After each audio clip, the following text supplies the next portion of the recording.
baseline tariffs. We're still talking about big tariffs on cars and car parts. And then, of course, China is the massive X factor here. You know, we slapped them with 104% tariffs. Now it's up to 125.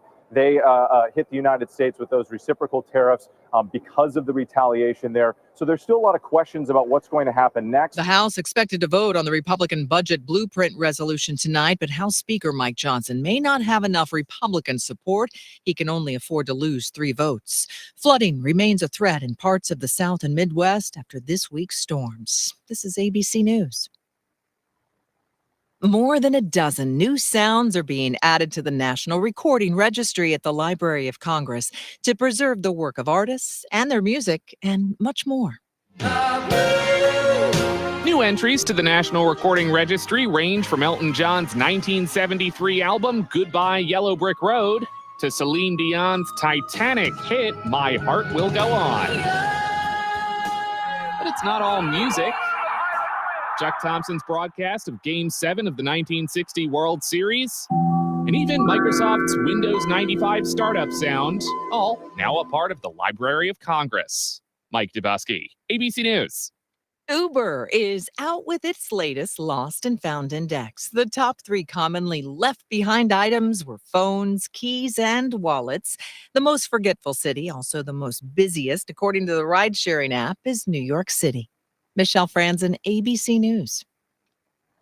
This is an important notice to all U.S. taxpayers. The IRS is giving away billions of dollars in tax savings through a federal program called the Fresh Start Initiative to aid delinquent taxpayers. This initiative was established for anyone facing financial hardship and unable to pay their back taxes. Qualifying and enrolling in this program will stop all collections, settle your delinquent tax problem, and even reduce what you owe by thousands of dollars. Call the hotline at People's Tax Relief to see if you qualify and get this free information by dialing 800-810-3588. If you have unfiled tax returns or cannot afford to pay your personal or business back taxes, you can now get the help you need. One simple phone call can resolve your tax problem and save you thousands of dollars. To see if you qualify and to get this important free information, call 800-810-3588. 800-810-3588. 800-810-3588. The views and opinions of the following show do not reflect those of WSMN, its owners, and/or associates.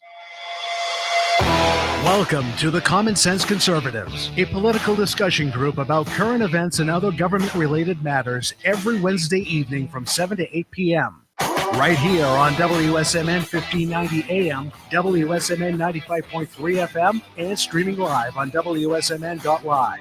Making sense of the inverted reality we are subject to every day, the Common Sense Conservatives are here to help bring you back to reality. Now, your hosts, Chris Wyatt, Todd McKinley, and John Grovender. Hello, everyone, and welcome to the Common Sense Conservatives, the home of El Dafos Tacos. If you didn't miss it, if you didn't catch it last week, then you missed out. You should have been here. Oh, there he is. There's the founder of El Dafos Tacos. I've been here the whole time, sitting in the waiting room. You just showed up just when it was going live. He was finishing off a taco. I know it. He was eating an Adolfo's soft shell taco. The Taco Man. So great, everybody made it here. I thought Todd was going to be late, but he made it here on time. I guess he's Mr. Punctuality, threatened him with putting tardiness in his permanent record. And right, you did. I appreciate it. And how appropriate. I was actually at a school board call meeting there for budget. And you said, I'm going to put it on your permanent record. I'm looking around this room and all these former teachers and administrators. I'm thinking, like, how many times have they used that or have they done that growing up to somebody to scare the heck out of them, to get them scared straight, if you will, the permanent record. Holding that ruler up in the air. This will go on your permanent record there, young man. Uh-oh. I'm like, I'm going to be a truck driver. I don't care. Yeah, we're rebellious, whatever. So how are things going out there in Northeast Tennessee for you there, Todd? Not too bad. We had storms in the west. I mean, like we had them here. A few Hurricane Helene destroyed some stuff here, but out west with tornadoes in Middle Tennessee, just flooded a lot of towns and destroyed a lot of stuff. I'll be out there starting tomorrow through the weekend. I'll be able to take a peek and see what's going on out there. But we may need some assistance from some people for sure. Yeah, I saw that Kentucky got it really bad, I guess, with a lot of flooding. And the Ohio River, flooded big time. And it was all that same storm cell that moved through West Tennessee up to Kentucky and Ohio. Yeah, it's ridiculousness. Chris, how things going out there in southeastern Pennsylvania for you? Everything going okay? You all holding it Well, together? in South Central PA, it's quite lovely here. Central PA, great day, great weather day today. It was nice, but I understand we're getting the rain coming tomorrow next day. So I managed to go out and clean up my raspberry patch, dig out all the dead ones and trim them back and prune them. Plant a couple new ones, refix the bed because the soil shifted. That earth kind of spins, it kind of affects the soil there, moves it around. Got that done, yeah. And looks like I got a little bit of sun the time I was out there. I look kind of red today, so I got a bit of a lobster there. But I went to mow my lawn and realized that the handle on the lawnmower, there's a bolt missing. So I got to order a bolt because I can't push it now. So couldn't cut my grass. It's already time to cut the grass. But things are all right. Doing a lot better than China is with 125% tariffs. They're going to feel the crunch. Yeah. They are going to feel it. So, well, yeah, man, cutting the grass out there in Pennsylvania. Geez, man, we've had some snow and mixture over here in New Hampshire here. I think we're kind of in a sweet spot there, John, because Todd got some bad weather. You got some other bad weather. We're kind of stuck in the middle. But, Todd, last night I took a slight break, and you'll never guess what I listened to last night. Oh, I don't even want to venture a guess because I'd probably be way wrong. So I don't want to insult you. Yeah, I think about high school. As the older I get, the girls just stay the same nice. age. All right, Yeah. all right. You watched a little Dazed and Confused. That's cool. All right. Indeed, I did. All Indeed, right, indeed. All right. I know you love that phrase. That's why I did that. Oh, Banyan, he failed again. What a Oh, gosh. Oh, man. Oh, jeez.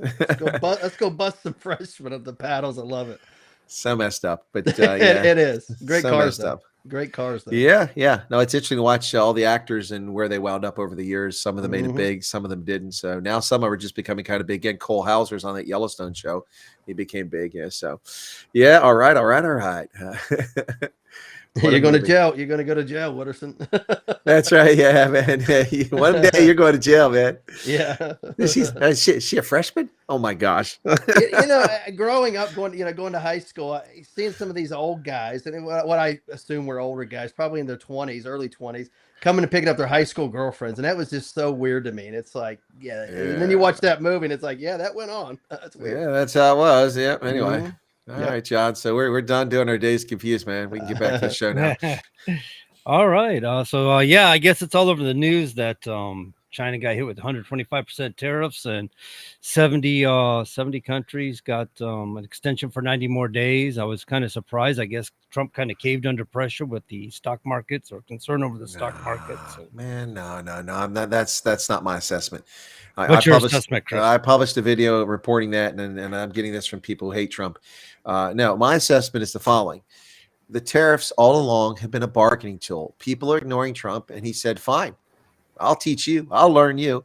And so he slapped the tariffs on people. And then they came running to the table. So they said, okay, you know what? If you're going to negotiate in good faith, then we'll talk about it. You get 90 days. Just like TikTok, he gave 90 days to get their act together. So I think that's what's going on here. So he didn't reduce them. Everyone's still got a 10% tariff minimum. Mm-hmm. Yeah. So they went down to 10%. But for the countries that were in a lot of trouble, like Lesotho, they got a 50%, and they produce 450,000 pairs of Levi's every year. That's going to crush them. So now they get 90 days to get serious about this. The countries really cared. Actually, already sent people to DC. Right. Lesotho already, little tiny mountainous Lesotho in Southern Africa already had it. South Africa is completely ignoring it because they're all just a bunch of clowns. But they already came from Lesotho. Japanese were here. And then the South Koreans were here, and they want to work out bilateral agreements. In his first term, Trump talked about bilateral trade agreements. And he established a couple of them, but he didn't get very far with it because all the distractions with Russia, and Ukraine, all this other stuff. Yeah. And then the COVID scam. So that all kind of distracted, but he tried to do this. Now he doesn't have any of the things weighing him down. His sales are blowing into the wind. And I don't think he backed down at all. This is exactly what he planned for. I mean, It makes all the sense in the world. As far as the stock market crashing, people need to relax. That's why we tell people last week. I had a conversation with somebody. They're like, I'm down like 20%. I'm like, well, unless you bought bad companies, you shouldn't worry. This is going to rebound. And today it went up 2,900 points in Dow Jones Industrial Average. Everything I looked at was all green across the board for the most part. Everything was green. Yeah. I mean, even bad stocks were green today because enthusiasm was so great. But that doesn't mean anything. People got to quit attaching the stock market to the economy. The stock market is not the economy. And it really, in bad times, the stock market can do well. In good times, it can do poorly. It just depends on what the enthusiasm, what the moving indicators are, what the futures are, all the different things come into play here. I mean, there's a lot of speculation there too. Whereas, how much you produce, how much you sell, what you sell it for, where you ship it to, that's real. That's tangible. So, Yep. I mean, that's fine. We have 4% unemployment. The problem we have is the government is sucking all the money out of the economy, spending $2 trillion more than it needs.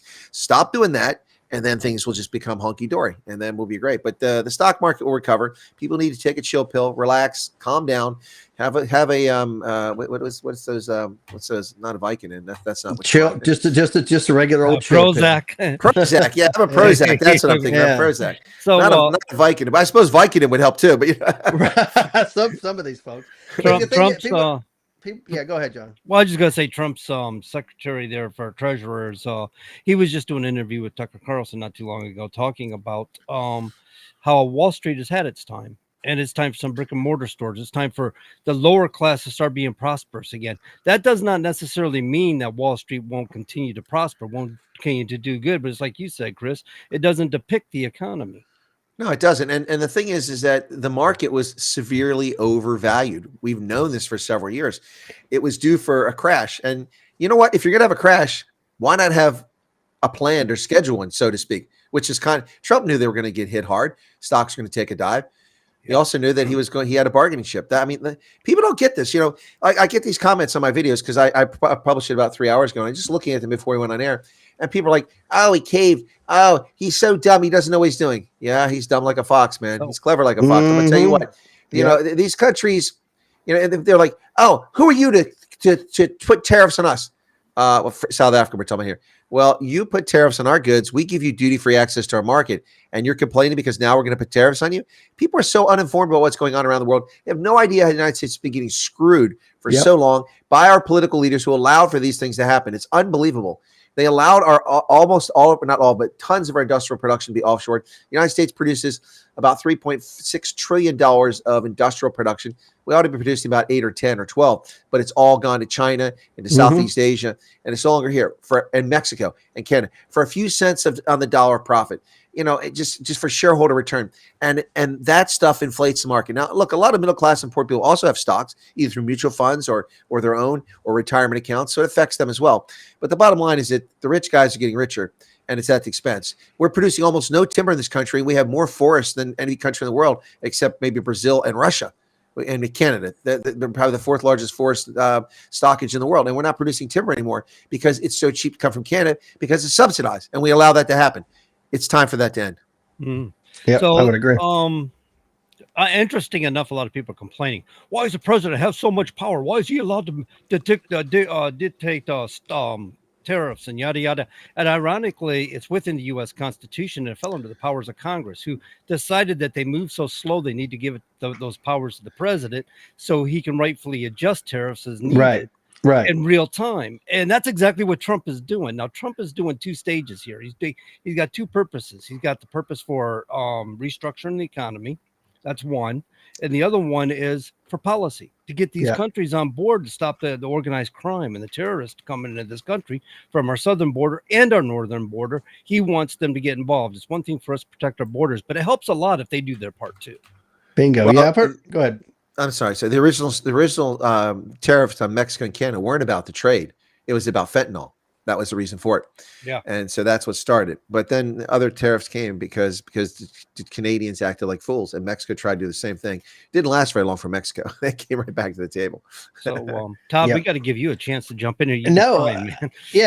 I've seen people on social media and actually some people on the news conflate tariffs with treaties, and it's like there's two different things here, and people got to understand. Yes, you go to the Senate whenever you talk about treaties, but tariffs, that's a completely separate thing that should be held. The power should be held with the executive. That's the way I look at it. Well, if we have a bilateral treaty with a country for tariffs, then that would have to go to the Senate because it's a treaty. Yep. That's a problem with the Paris Climate Accord. It's a treaty. And Obama tried to claim it wasn't a treaty. It's a treaty. It's a signatory. You are ceding sovereignty to a foreign body, which requires a treaty in order to do that. And that's why it has no weight of law. So when Trump abrogated the Paris Climate Accord in his first term and all these, he can't do that. Have to wait 2 years. No, what are you talking about? It was never ratified by the Senate. It's just like START 2. It has no value whatsoever. So anyway, these people just don't know our own Constitution. It's really disheartening. Yep, absolutely. And the START stands for the Strategic Arms Reduction Treaty, I believe. Is that right? That's correct. Yep, you got it correct. Good deal. John, where are we at? Oh, technology just kicking my butt, man. Well, at I least can't. it's not the flu this week. Yeah, It's not the flu this week. I still Achoo, got a the bit of a COVID. cough. Achoo, the We're back COVID. on that. Let's get on to Duffel tacos right. and COVID-19, and let's not mix them together. All No, I'll tell you, man. I built up the show, and YouTube doesn't show up, and I put it both on Facebook and YouTube when I build up the show. And it's nowhere to be seen on Facebook except for the Common Sense Conservatives page, but on the TIBM page, it's nowhere to be seen there. Then it pops up on YouTube. Go figure. You just can't. You can't do anything with technology. I'm telling you, man. Anyways, people just don't know our own. Yep. What was Oh, that was you, Todd. That was me. Yeah, That was me. Oh, okay. I'm on my phone. I wanted to make sure that everything was up, and I didn't mute my Yeah, mic. I'm glad you didn't pull up the show of swears and curses. It was our show. It was our show. I'm making sure Oh. that it's on all social media, and I forgot. to Oh, hit mute. see, that's why I was talking about this because I'm communicating with the wife back and forth because she couldn't find it and she shares it out and it was just a mess. But so it's kind of weird when you're trying to open a show and you're trying to communicate and do all this stuff. It's craziness, stuff people really don't need to hear here, but talking about it anyway. So what else we got going on here? I had a couple notes written down. You hear about this district judge, McFadden ruled that it was unconstitutional for Trump administration to punish the AP because it refused to change its style guidance for the Gulf of Mexico, which President Trump renamed the Gulf of America. So now I guess they've got to let the Associated Press into the press pool. No, they don't. They can let them sit in an out room with a television and monitor and sit there. So they're part of it, but they're not. Exactly. That's what I would do. I'd set up an antechamber and I let the clowns sit out there with a TV. Well, do you feel like that? Do you feel like they were kind of just because they refused to call it the Gulf of America and they kicked them out? Do you think that's kind of still a violation of the First Amendment? No, Nope. they're not being denied the right to speak and express themselves. That would be the First Amendment.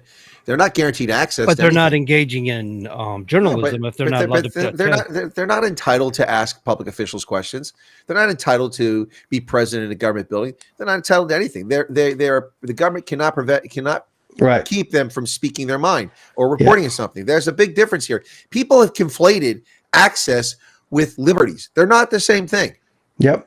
And the White House press briefing room, and that's a new thing from the Nixon time frame. That Right. They used to be across the street in the Eisenhower building or outside of the compound altogether. That's a courtesy that they allow them to be there so they don't have to bring all their cameras and all their stuff in daily to get swept by Secret Service, which would take forever. That's a courtesy to allow them to have that particular room. They could repurpose it if they wanted to. The president could, just snapping a finger.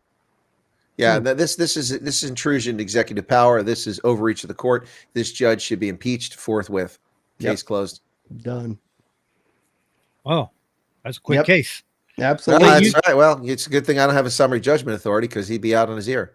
Yep. Yeah, right. Yeah, I've seen some of those arguments, with the press and the White House press office and the communications folks behind the scenes, and especially doing trips around the country and around the world, in motorcades with some of these press members, they'll complain about everything under the sun. They're seating in the White House press briefing room, and you have a good press secretary, assistant secretary will tell them you're not entitled to anything in there. It's a courtesy that you're allowed into the building. That's a courtesy, period. And they have to shut up at that point. And in fact, we spoil these journalists. I mean, I've seen this with journalists come on junkets. They get to fly in government planes at no cost. They get access to things that no one else gets access to, and they feel special, and they're not.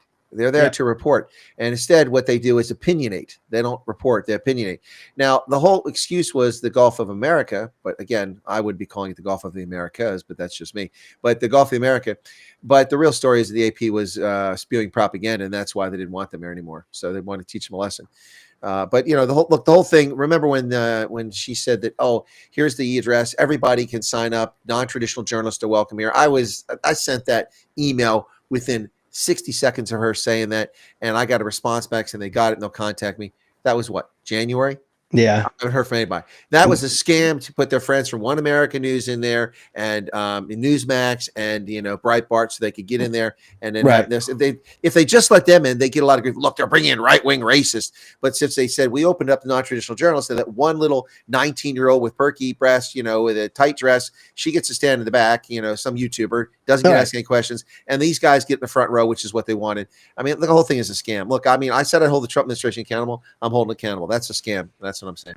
Yeah, I would agree with you. And even though I do have friends who are actually working the press office, I would agree with you on that one as well.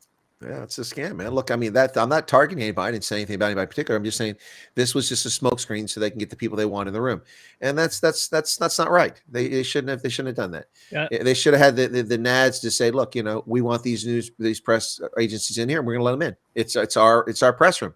That's what they should have done. But they tried to play this little, we're going to open it up to the non-traditional media. Never heard from them once. Absolutely. We got Erica tuning in from Perth, Australia. How you doing, Erica, down under? Glad you're tuning in. That's quite a ways away. Yeah, absolutely. The other side of the globe.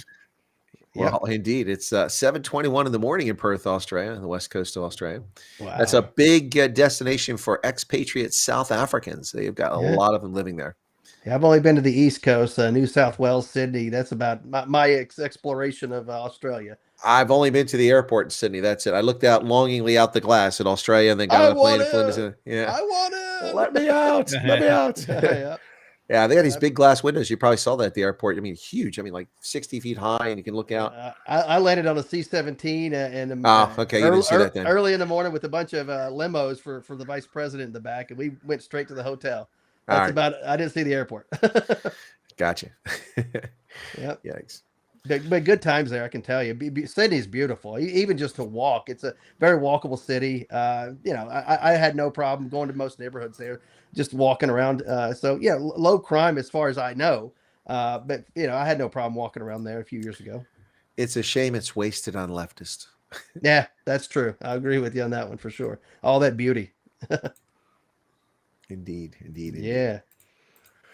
John, They got a C-17, man. Would you take your own limos or? Yeah, everywhere the president, vice president goes, they take the limos with them. Yeah, there are seven. Wait a minute, they got a C-17 lands out there, so Air takes, Force One goes flying somewhere. They got a C-17 goes too. It takes seven. It takes 7 C-17s to move the president minimum. Yeah, the vice president's usually generally one, and they'll have one that comes the day before he arrives. Generally, if overseas, they'll arrive like a week prior because that's the bulk of your advance team arriving. So yeah, right. And the C-17s take things like the limos, and there's multiple limos, and you've got the distractionary one. You've also got the helicopters in there. Those Marine helicopters have to go back and they don't fly them across the Atlantic. Oh God, yeah. For president, for the POTUS, they see C-5, C-17s. Helicopters go with everywhere he goes. Yeah, you got everything in there. I mean, didn't you watch Executive Decision, man? No, the greatest movie of all time. That's not the one. No, it's not. Yeah, that's because they killed off. Seagal. No, but I'm thinking of the wrong movie. What's Executive Decision? It was Air Force One. Air Force One. Get off my plane. Yeah. Did you watch Air Force One, man? That was awesome. Actually, I think I may have. Yeah. That's one. Yeah, the escape pod, but he sent it out without him. Gary Oldman played the separatist. Russian. Yeah.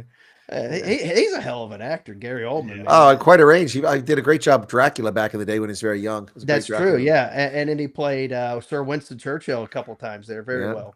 Yeah, very talented. Yep. But look, the tariffs thing is. I see. I don't know if you agree with me after I shared my thoughts, but we have a different view on it. But to me, Trump is clever like a fox here, and this was the plan all along. So he kept tariffs on, so we're going to get money.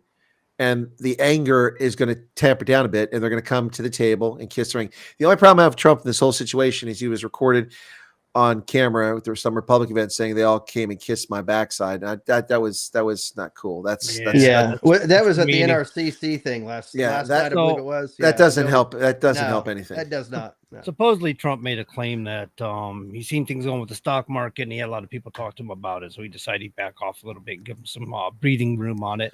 I don't know if that's entirely true or not. I did like your take on it because that does sound like a typical Trump move. It does, doesn't it? Yeah. And I believe that to be true. Maybe he just kind of played it down a little bit when he said what he said, or if he actually said it that way, I'm not sure. You can only take it with a grain of salt when you're reading stuff out of the media. Yeah, I think another part of it is to try to pull some of those nations away from China and bring them into our orbit. more often. I believe that's probably what we're looking at here. Well, Yeah. there's a lot of things Yeah. here. I mean, number one, we're trying to get a trade imbalance straight. We're also trying to get reciprocity. I mean, for instance, and I keep picking on South. Well, I can pick on Europe instead. Europe charges 10% for every car we ship over there. Plus, they all have value-added tax, which makes the car about 35% more expensive than it would be here. We charge 2.5% duty, and many states have no sales tax. So, wow, what a huge advantage they get shipping their BMWs and Mercedes and Renaults over here, vice us trying to ship Cadillacs or Jeeps or Chryslers over there. There aren't a lot of American cars on the roads in Europe, but it's not because they're not popular. I mean, I remember Austrians had paid a fortune for Chrysler minivans back in the 80s just because they loved them. But they were outrageously high because of the tariffs. Now, they weren't part of the European Union then. That was an independent country, but they had high tariffs. So, look, reciprocity, bringing back the industrial base, that's all part of it. But also getting some coin, too. Getting some coin off these tariffs, that's not a small thing to sniff at. I mean, the more money we get off of tariffs, the less money we need from income taxes. Exactly. And that's Good why call. I've always supported tariffs, because that was a traditional way to tax, and it worked very, very well and made our country very wealthy without overburdening the American people. Now, what I think is really interesting, I can't tell you the number of times I've heard Trump say, and we're going to burn coal, good, clean coal, or we're going to bring back our steel manufacturing because we need to manufacture steel. And how many times you guys hear that? You've heard that quite a few times from A him, lot. right? Not since the election, but a lot during the election. Through the years. Yeah. And now China decided they're going to retaliate with 84% tariff rates on us. It's like, oh, good. So we're going to keep our coal here now, are we? Well, I mean, we can keep the coal here, and then they won't be able to run their power plants. Exactly. They can't win, dude. Cut your nose off, spite your face. Look, I mean, people like Trump is, he's making a mistake here. No, he's not making a mistake. Let's be quite clear about this. For every dollar that we send to China, they send $4 this way. 80% of the trade comes this way. So who's going to be hurt by us not trading things? The Chinese. And their economy is already in a lot of trouble. They already have too much cash. They're sitting on so many treasury bills and notes and bonds. They tried to get rid of a bunch of those a couple years ago. They've got some real issues there, and they're gonna blink first. Trump wants to play chicken. I'm all for it. Listen, I mean, people that weren't paying attention, this is on you.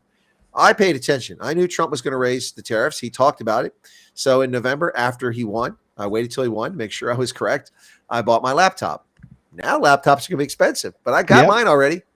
Yeah, and I had someone come out and say, hey, well, antibiotics are going to get triple the price because we don't make them anymore. Fair point. But I picked up all my antibiotics before Trump announced his tariffs. This is the problem that we have, is everybody keeps jumping to these conclusions. Correct. We don't have to charge tariffs on everything that comes in the country. We like our coffee. Everybody loves our coffee. Like 90% of our coffee comes from South America. Those are items we can say, you know what, we'll keep that down 2% because the American people enjoy that. And we don't want to do that to them. We don't want to make it inexpensive for them to drink coffee. Medicines are the same way. We can turn around and say, no, we'll cut tariffs down on medicines because we need the medicines. So it benefits that country, but it also benefits us. So we can do it for our own favor. Yeah. Yeah, it makes sense. Yeah. A lot of people don't understand that. Just think everything goes up. They think that everything gets tariffed, and that's not entirely true. But well, it's also a question of three different things can happen with the tariff. Number one, if it's not too high, now 125%, you can't get around that. But if it's a 5 or 10 or even 15 or 20%, depending on your margins, you're not going to get this in agriculture, but you could get it in software or computer microprocessors. But depending on your margins, the producer might eat that tariff just to not lose market share. Because if you get pushed out of a market or people don't buy your stuff for a while, they get out of the habit of buying it. So you might eat that. Now, a lot of producers can't afford it because they don't have the margins. So what they might do is eat half of it and then push the rest of the cost, half of it on the consumer. So it mitigates the tariff on the consumer. And then the other way is the consumer just picks the whole price up. You got to pay it, or the middleman eats the cost. But the bottom line is that everyone's like, this is going to cost consumers more money. Not necessarily. Yes, in many cases it will, but it doesn't mean it's not guaranteed. And as you said, John, it's not on everything. Right. Yeah. So basically, it's been estimated that the consumer is probably going to be about 20% of the tariffs. So whatever the tariffs go up to, if it's running at 20%, you're probably going to pay 5% increase. Where businesses and stuff will absorb the cost in other ways because they have to. And we have seen a lot of these businesses, because of the outsources and the cheap tariffs, they've been making some record profits. It's not that they can't afford to take a little bit of hit too. Well, yeah, a lot have, but a lot of businesses are suffering. Even at good times, businesses don't make it. So some are. I mean, look at trucking. You're talking about a 2% profit margin or something. It's very, very low. And if you're not making it in volumes, you're not going to make it. If your margins are 2%, it only takes one hiccup to cause your business go out of business. You just need one thing, like the government regulating that you've got to put some modifier on all your semis. It costs you $2,000 per truck. Either borrow the money and pay for it for your 400 truck fleet, or you go under. And they've been doing it. The EPA's been killing us. Exactly. With the DEF systems, a lot of folks out there driving pickup trucks with diesel motors now have to run those DEF systems. I knew a guy, he had a truck. It cost him $40,000 in repairs just on the DEF system alone because they couldn't seem to fix it. Now, I don't know if it was $40,000 to him or if it was under warranty and was just $40,000 worth of repairs. But if it falls on the trucking company, that's a huge hit. That's an enormous hit. Yeah, multiply that by, a dozen, 100 trucks. That's going to eat you alive. Imagine if it was done to the fleet for UPS or FedEx. Jeez, that's a huge capital outlay. Yeah. So the regulations are just Trump's right. Regulatory agencies are terrible. They don't mind turning the screws to you. You got things like the Unfunded Mandate Reforms Act, which is meant to restrict the ability of regulatory agencies for overburdened industry or other governments for the regulations. So if you exceed the threshold of, it used to be $100 million, I think, for the regulation, if it created a burden of that much or more, then they were supposed to find another means. And that may include financing you to follow that regulation. So when they put the ELD on the truck drivers, they created like a $6 billion industry. Never financed it, never offered any relief for the trucking industry. It was congressionally mandated, but they never told Congress, hey, we can't do this because it violates the Unfunded Mandate Reforms Act. They just did it anyway. But now the fishing industries, and this is where the DEFRON difference was checked by Supreme Court here last year, is they had the same sort of tracking devices in the fishing, they're fishing. And it was actually more of a cost than it was the trucking industry for the ELD. While they were funding it, they were subsidizing it for that regulation. The money ran out. They couldn't do it anymore, and they were going to try to stick it to the fishermen. Yeah, the fishing industry. Right. Well, they took them to court, and so then the court ruled that, first of all, the Chevron deference is unconstitutional. That the courts are supposed to determine law. You're not supposed to just have the regulatory agencies trying to interpret law on their own. And so everything kind of backfired on the regulatory agencies that way. But that's what they do. They don't mind overburdening the industries. Even when there's laws that are supposed to protect the industries, they do it anyway. They just do what they want to do. It's ridiculousness. Well, it's absolutely the case. I mean, that's one of the biggest problems with these agencies is Congress has ceded its authority, not just the president, as you mentioned earlier, John, but also to these government agencies like the Environmental Protection Agency. These people have unbelievable powers, which they're just bureaucrats. No one elected them. Right. They get away with stuff that's unbelievable, and it needs to be reined in. Absolutely. So you guys see this Trump plans $1,000 daily fine for illegals who don't leave after deportation orders. Yeah. Well, I'm glad you said that. I'm looking at some stuff here, and it says about 5,000 people, according to the CBP Home app, has self-deported thus far this past month, which is a good thing. It's a good start, I think. The self-deportation idea, I think is good. And of course, 5,000 people in a month is a drop in the bucket, but it's a step in the right direction. It's a start. Yeah. Well, here again, leverage point, right? You create a fine so that people look at it and go, well, if I get caught, I don't leave. And then how am I, I'm working for the government, I'm not making any money. So they got to go. Bingo. Good call. Yeah, I think so. That's the sort of things that you can expect, I guess. When you're trying to get things done and people won't cooperate, you got to find a leverage point somewhere. I'd rather they be finding them than me. Did you see, John, the acting director of the Internal Revenue Service and several senior IRS officials resigned over turning over data to Doge? No, what happened? Yeah, the acting commissioner of Internal Revenue Service, Melanie Krause, is reportedly resigning following a new agreement between the Treasury and Homeland Security Departments to share tax data of undocumented immigrants. They're not undocumented immigrants. They're criminal alien evaders. So why does the IRS have data records on criminal alien evaders, and why didn't they turn their names over to Customs Immigration when they became aware of it? So they've got a whole bunch of these criminal alien invaders, and they are turning the data over now. So she didn't like that, so she resigned. She's the acting director. Oh, wow. So he's weeding out his DEI agents. He's getting rid of them simply because they don't like what he's doing. That's sort of like self-deporting in a way. Right. And there was a general, was it a general or admiral in NATO that was basically recently Yeah, fired? she was sacked too. And then the Washington Post carries it a disproportionate number of women. Nine Yeah, senior right. officers have been sacked. 5 were men, 4 were women. How's that disproportionate? I know what they're going to say. Yes, why? But only 12% of the force is women. Well, maybe they should do a little better. Yeah, and if we're looking at population wise, you should look at it that way, not the force, but the population. So therefore, Exactly. the men are overrepresented in this situation. So there we go. Yeah, there you go. That's not uncommon. Like trucking is about 15% tops of women. It just is what it is. It's a lot of, not every woman wants to be in a male profession, a male dominated profession.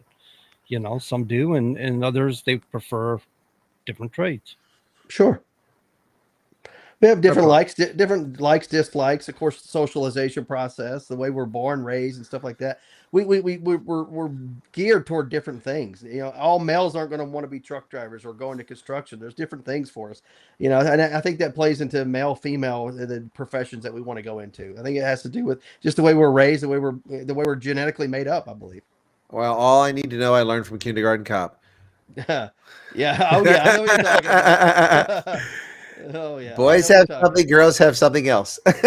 Girls have a China. That's what he said, right? A China. Something like that. Yeah. No, that's so precious. What a great line, man. That's if you're confused, listen to the 5-year-old. What is your daddy's name and who does he work for? I love it. I did not see that movie. Another one is great is Twins. It is not the tumor. It's not the tumor. Another great movie. Tumor. Yeah, another great movie is Twins too. I love that one. I didn't care for that so much. Oh, I loved it. Yeah. Get to Danny the chopper. DeVito. You mess with me, you mess with the whole family. No, I didn't care for that one. But Kindergarten Cop, that was a classic, man. I've got a headache. He's got a tumor. It's not a tumor. Schwarzenegger. Anyway, yeah. So, boy, I tell you, I'm fixated on these tariffs. But I don't know about. Did you guys get your taxes done? I finally got there. Not yet. I have them sitting next to me right here, right now. I was going to do them today, but I'll probably do them either over the weekend. I got to be in Western Tennessee and Middle Tennessee. I'll have some downtime. I'll do it then. Yeah, I went through it, and I love how, because I use online TurboTax, like it only took an hour and 54 minutes. No, that's how long I entered the data. It took me days to accumulate all the information because half these banks and mutual funds don't even bother to send you 1099s anymore. That's not even legal. Yeah, I got half of them. I had to go online and here's a dual factor authentication and tell us your favorite color and your first experience when you kissed a tree or a girl. What are you talking about here, man? Crazy stuff. And finally get into the site and like, no, it's not that account. I mean, where's it at? Crazy stuff. Thankfully, they keep the previous years online. Plus, I have the PDF. So I was looking to say, okay, yep. Okay, I have those. I didn't miss anything. Yeah, but I was concerned I was going to have to pay this year, but I managed to eke out a small return. That's nice. Good deal. Awesome. Yeah, I remember the days when banks used to send you all your canceled checks and statements. Ah, wow, yeah. Remember that? You used to get I remember when they gave you a toaster, man. a toaster. Wow, just for signing up, huh? Yeah, you used to get a toaster. You sign a checking account to give you a toaster. I do recall S&H green stamps, though. Oh yeah, those are classic. Yeah. Oh, S&H green stamps, man. We had so many of those books and books and books. They tried a digital version of that, and I actually messed around with it for years, and it disappeared too. But S&H green stamps were a big deal, man. Was it Sperry and Hutchison? I think was S&H.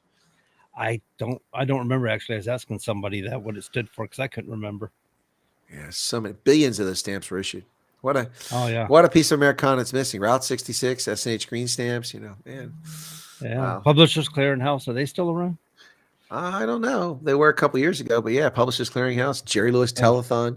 Those memes going around that what was that about? Doge is investigating Publishers Clearinghouse. Now I'm going to owe a bunch of money. Yeah, Sperry and Hutchinson. That's what it was. Around since 1896 to the early to mid 1980s, late 1980s. See, wow. I got the memory, man. The hard drive's still functioning. That sector wasn't damaged in the most recent tackle playing rugby. no buffering over there, right? Not tonight, anyway. As sharp as a tack and twice as dull on top. I haven't heard that line in a long time. Wait a second. I said that about myself. That I didn't mean to say that. Did not work. Yeah. Yeah. Anyway, no, but yeah, Sperry and Hutchinson, man. Oh, this was amazing. I remember the Brady Bunch, that episode where they're collecting all the S&H green stamps, but they didn't call them S&H green stamps because there were competitors out there. But S&H was the best. It was the best. Yeah. I was in Cracker Barrel not too long ago, and I saw an Atari game. It was like the Oh. old version of Atari, but it had like over 200 games into it for $130. I'm like, wow! And they're selling it for about the price it went for in 1980. Asteroids. Oh, yeah, asteroids. Asteroids.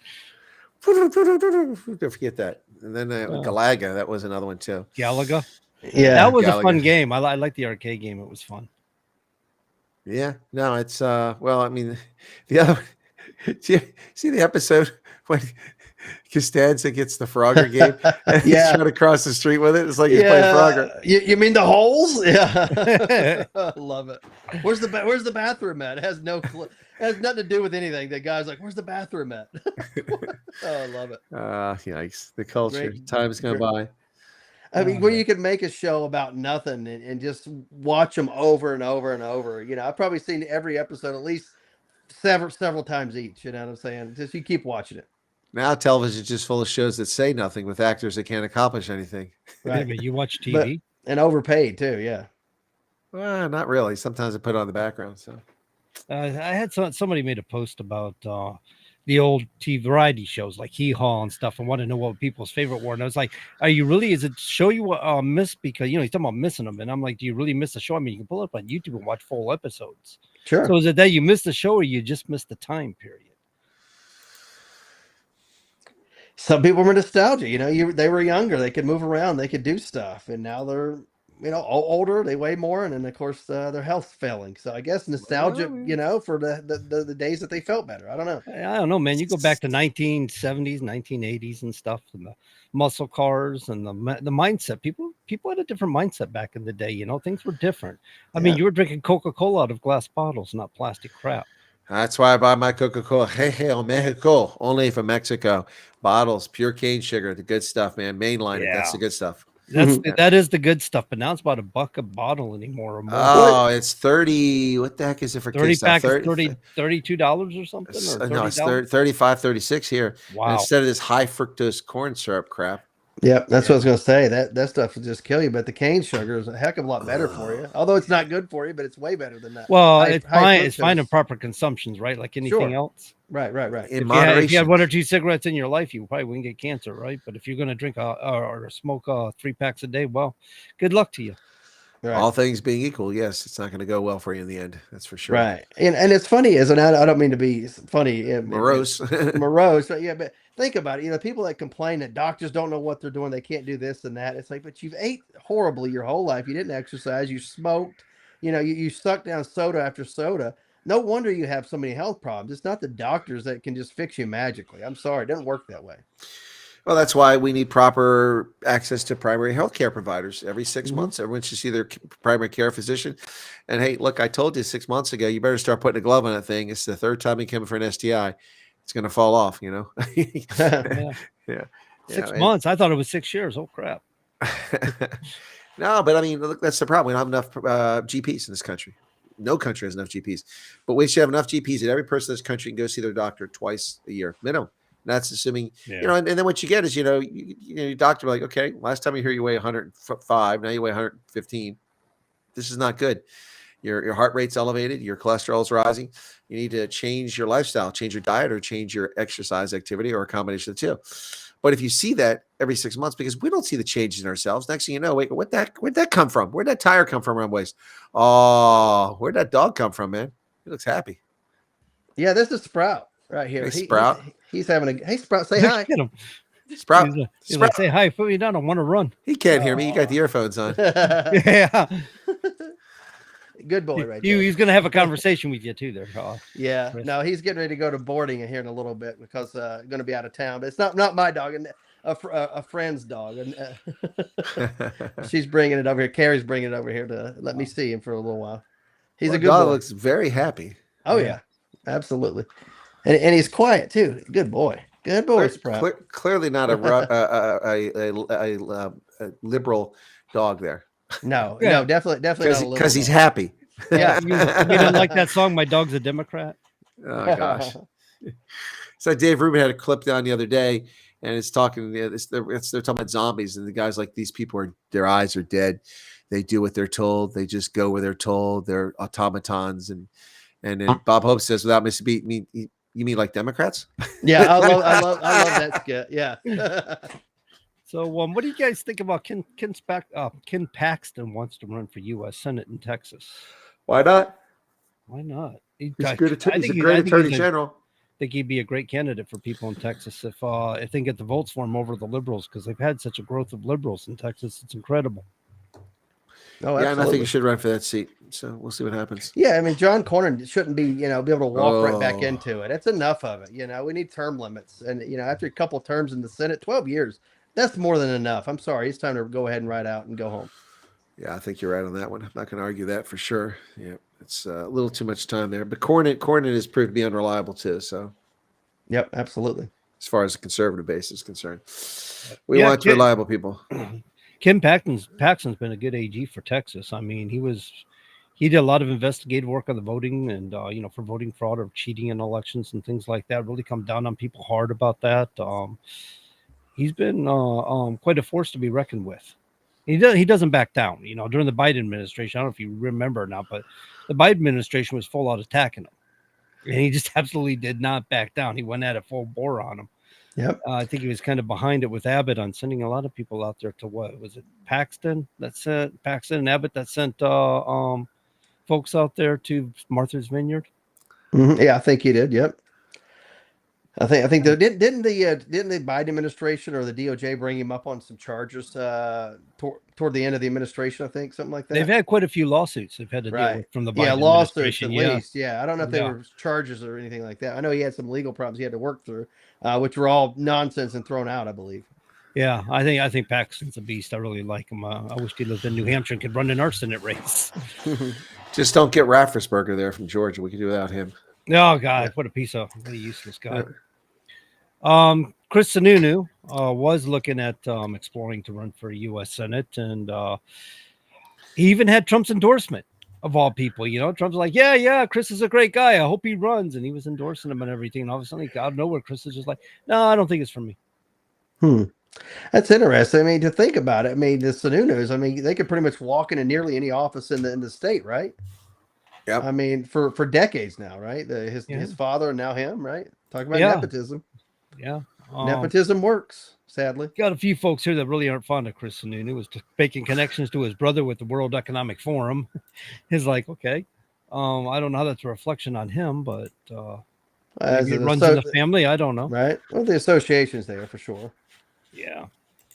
But I don't know, man. I wasn't too big on it. I don't know if I was really looking for Chris Sununu to run or not run. Kind of up in the air on it. But right now we're stuck with Chris Pappas and a guy whose name I can't pronounce. I put their hats in the ring. A guy I never heard of before.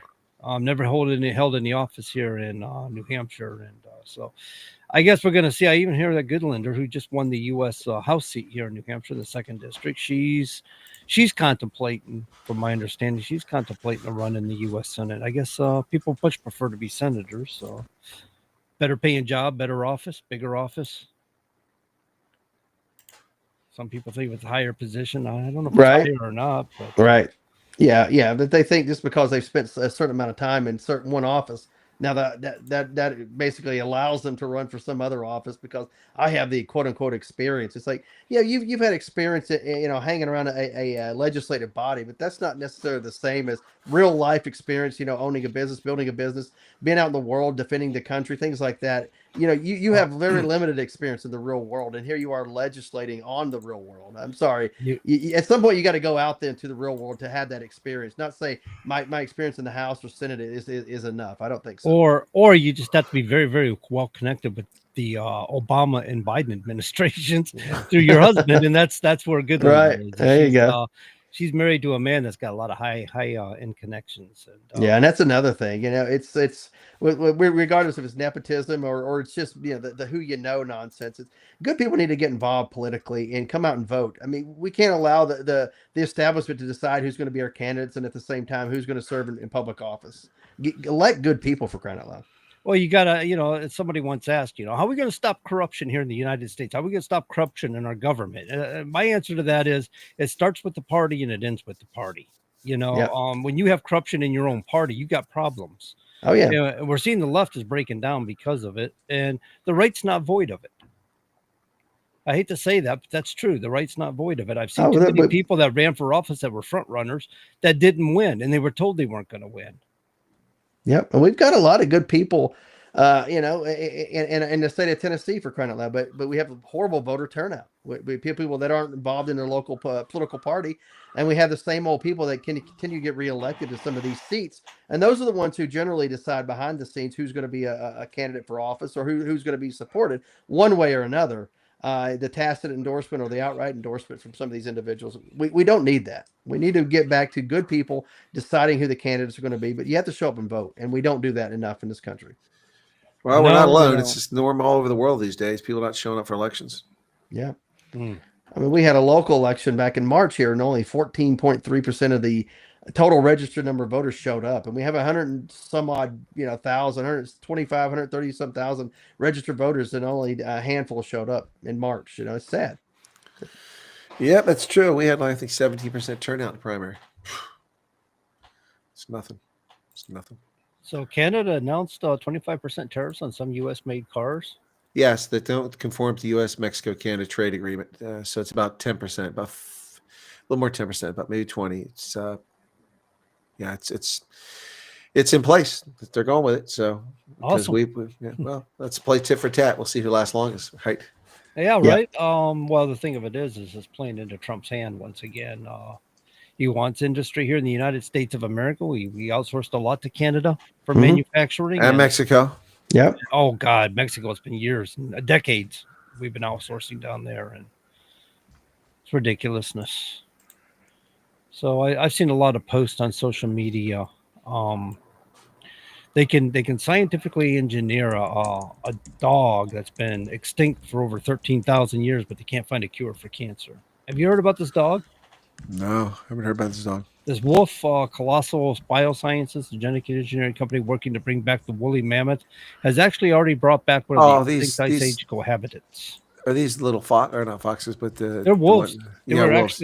actually very, very large wolves. I guess they're the type that they used when they were that show Game of Thrones. Yeah. Supposedly they're very, very large animals for the breed, and so they didn't. I mean, obviously they don't have a full blood dire wolf. They used female dogs or whatever of this today's age and used DNA out of remains that they found of these animals and managed to create some sort of form of that dog. Interesting. Well, it is because they're kind of like pulling back things from 13,000 years ago and coming to life today. That's kind of it's very Jurassic Park, I guess. Right. Well, they got a new Jurassic Park movie coming out too, by the way. Does it have dire wolves? Well, no, but they have to go to the original island that was abandoned with all the dinosaurs that they couldn't take with them elsewhere. They're too dangerous to take elsewhere. So like they got to go back there to get something. I don't know the full premise of it. I saw the T-Rexes and the Velociraptors and whatever made up dinosaurs they came up with during the course of the movie. For the movie. Yeah, absolutely. Super T-Rexes. Yeah, that was a great story. I got to admit, Nature finds a way, right? Production, that was a good story. Jeff Goldblum, Nature always finds a way. Yeah, Nature finds a way. Yep. Good movies, good series, fun times. But he had a good point. I mean, that was a good line because there was kind of a good point on that. Things do tend to work themselves out in life one way or another, and sometimes unexpectedly. So it's kind of reality. That's a fair point.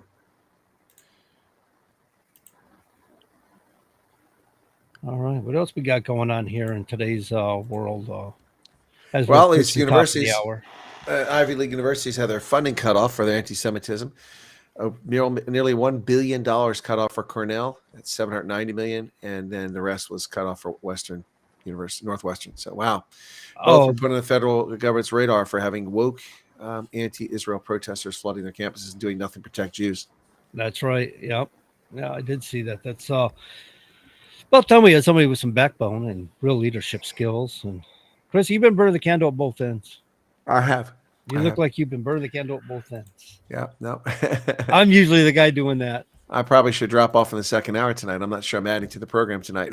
Well, if you need to, it's not a big deal. We'll hold it, but yeah, because you've carried this program enough. I think it's time for you to get some rest, and that way next week Oh, you'll be yeah. squared away, ready to go. All he needs Why is a not? stronger cup of coffee, Todd. I'm telling you, No. that's all he needs. He just slurped down a full soda there, and it's not doing it That's for him. no effect. Nobody Yeah. drinks Coke for energy. I'm inured to caffeine. You know, one of those people that can have caffeine and drink it, and nothing happens, or eat chocolate. And I mean, if I want, I could lay down and fall asleep 5 minutes later. Just kind of how it goes. Yeah. I've had energy drinks, and a few minutes later, I fall asleep. It's good. Yeah, there you go. I've done that. I've taken a 5-hour energy. I was so tired. This is, serving, say, in Iraq or somewhere. Take a 5-hour energy, and you think you're going to be up for a little bit longer. Next thing you know, like, all right, we scrapped the mission. So you got to go to sleep. So it's like, I pass right out sometimes. No, last night, some of my viewers, I was actually fine last night, quite chipper because I'm doing 11:30 at night broadcast. And they're like, go get some rest. And I'm like, you just don't understand. I mean, I used to do 96 hours with 2 or 3 15-minute cat naps here and there, and they're like, how did you do that? I said, well, I had the assistance of Lieutenant Hologram. Whenever I wasn't available, I put Lieutenant Hologram out there. So. Lieutenant Hologram? Yeah. There's no, he's Lieutenant Vaporware. There's no one there. No, because every time they need him, I turn around. And I was like, there's Wyatt, Yeah. It's like, where's Waldo? So no, I just, it's, but then I completed the story saying I'm also not 25 or 30 anymore too. So, you got to accept that. Yeah. Some of our intel guys, like say in Iraq or Afghanistan, watching those guys work in those cells sometimes, man. Demons. And it's round the clock. Some of these guys, and they do a hell of a job coming up with target things like that. Whatever they're doing, I mean, really, really great at it. Professional. It comes down to conditioning, and you get a lot of guys high profile, like Trump. Trump doesn't sleep 8-9 hours a day. I don't. He might do a 4-hour block sleep or something, and he'll be on a ride or something on Air Force One and catch up on some sleep, or in the limo he might nod off for a couple of minutes. You know what I mean? And you get these what we used to call power naps. Yeah, and it's kind of like a form of polyphasic sleep patterns. If you're familiar with those. What'd you come here? What communist? What do you call polyphasic? Polyphasic. So you got monophasic sleep patterns, and that's your 9-hour block sleep that they say you should be getting, and nobody does. Everybody gets disruptions during the night and stuff. Sure. Nobody's actually sleeping. But before the Industrial Revolution, we had what's called biphasic sleep patterns, where people would sleep, say, 3 to 4 hours during the day and 3 to 4 hours during the night, and that's how people they function that way. I don't know why, but they did. And they functioned quite well. And a lot of people today can function on biphasic sleep patterns very well. I would say like a 4-hour block sleep with a 2-hour sleep during the daytime or something would be what I would do as far as biphasic sleep pattern goes. And then you got triphasic, which I don't get into. And polyphasic would be a multitude of ways you get your rest. A lot of people like to base it on a 2-hour block sleep, which I think is ridiculous. Well, I find a 4-hour block sleep was really good, and I go 20 hours on a 4-hour block sleep, or I might take 30-minute naps during the day, depending, 1 or 2. I do real well on it. Yeah, we got Dr. Sleep over here. And where does the Triassic phase come in? Triphasic? Triassic. I don't know. Is that a reference to no, that's a That's an epoch. That's an epoch of time. Epoch, yeah. Oh, okay. Epoch of time. Yeah. Triassic, well, Jurassic, you want to sleep for that long? I mean, wow. Not that long. That's a long time. Yeah, more than I'm not sure what Rip epoch is, but I think it's a major amount of time. Is it not? I don't know. But at the end of the story, folks, we're all just stardust. That's it. Well, right? I like the thing about what dinosaurs ate millions of years ago that became poo could be the molecular structure, or the atoms of that could be part of what you are today. No, well, that's what I'm burning in my car. That's what you're burning in your car.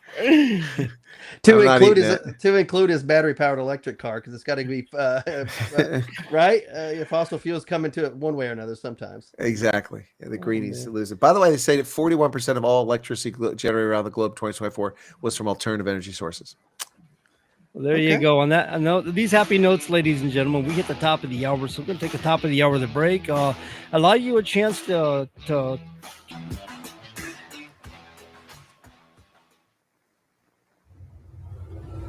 WSMN 1590, WSMN 95.3 FM Nashua. Listen, watch, and stream at wsmn.live.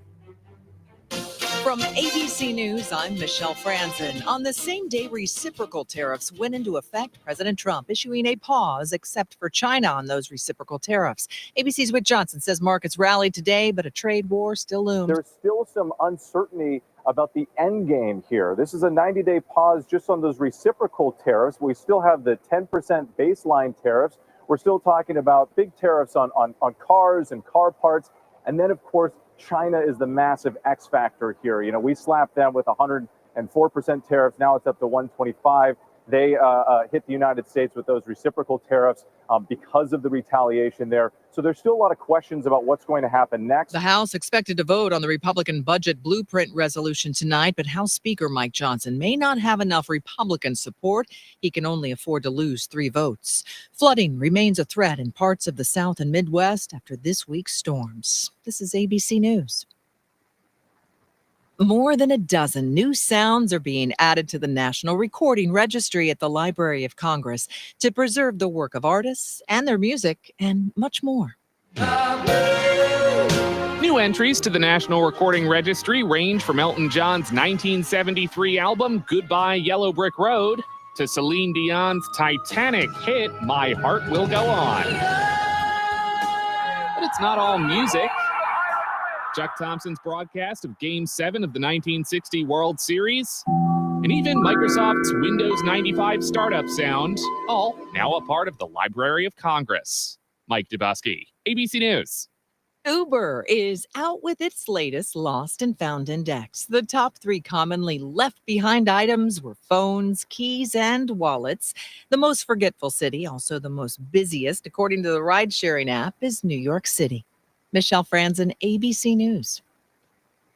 This is an important notice to all U.S. taxpayers. The IRS is giving away billions of dollars in tax savings through a federal program called the Fresh Start Initiative to aid delinquent taxpayers. This initiative was established for anyone facing financial hardship and unable to pay their back taxes. Qualifying and enrolling in this program will stop all collections, settle your delinquent tax problem, and even reduce what you owe by thousands of dollars. Call the hotline at People's Tax Relief to see if you qualify and get this free information by dialing 800-810-3588. If you have unfiled tax returns or cannot afford to pay your personal or business back taxes, you can now get the help you need. One simple phone call can resolve your tax problem and save you thousands of dollars. To see if you qualify and to get this important free information, call 800-810-3588. 800-810-3588. 800-810-3588. Join the Campers Inn family and save. For a limited time, get exclusive family pricing with up to 40% off select RVs.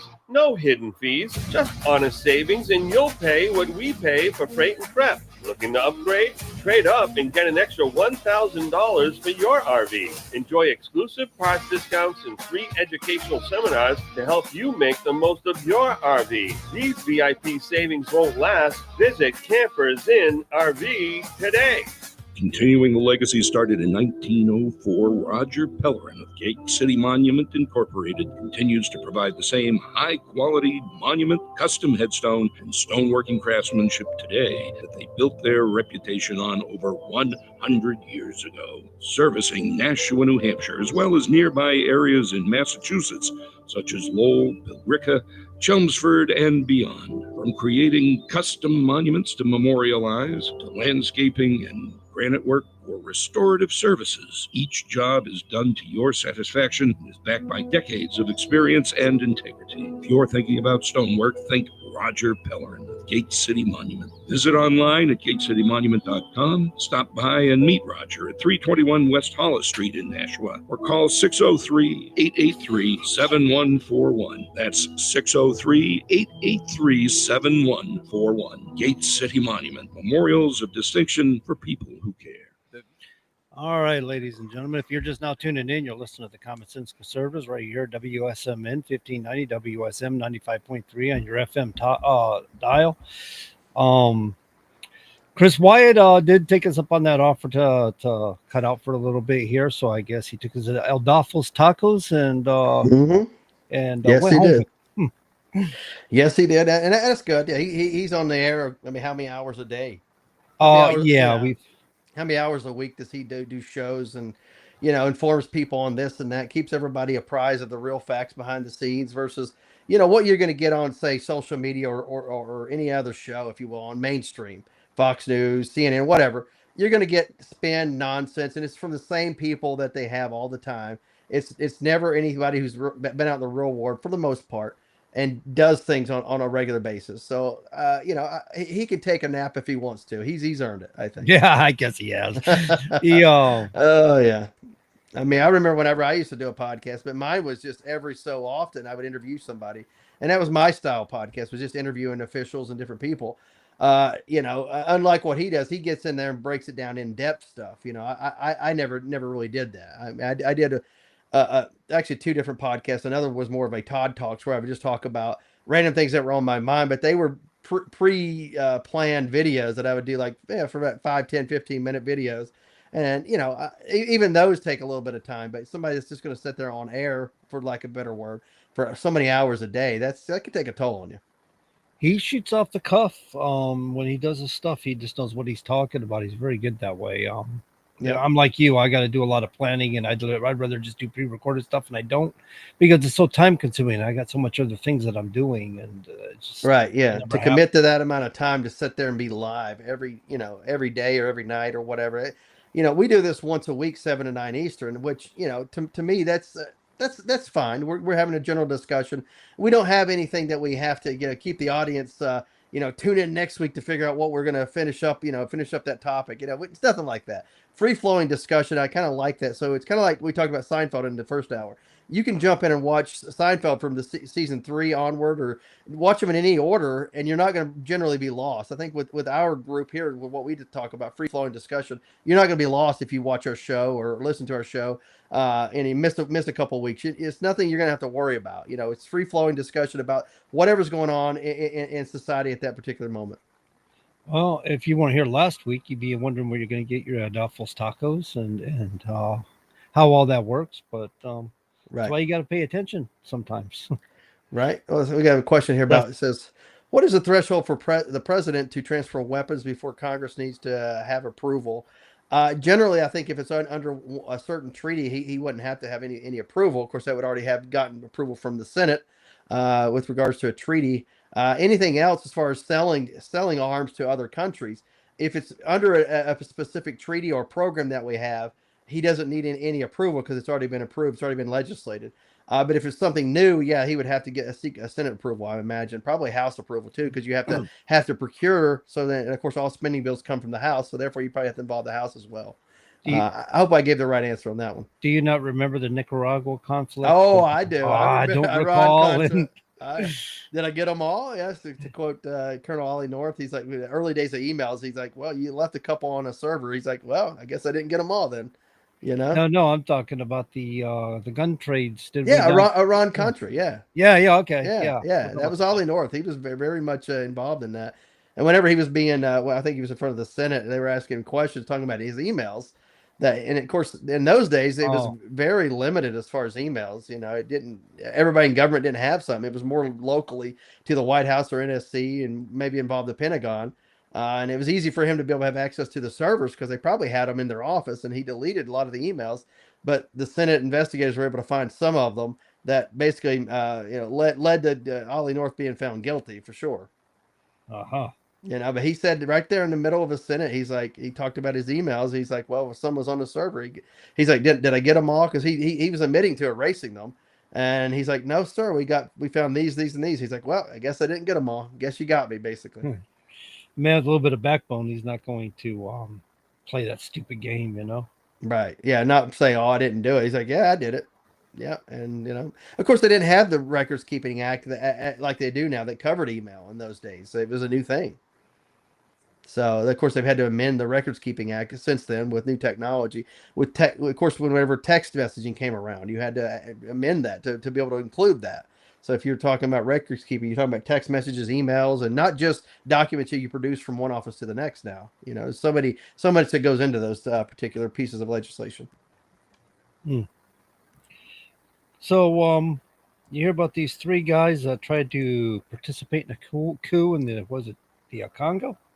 No, tell me more. Well, I came across it here a little bit ago.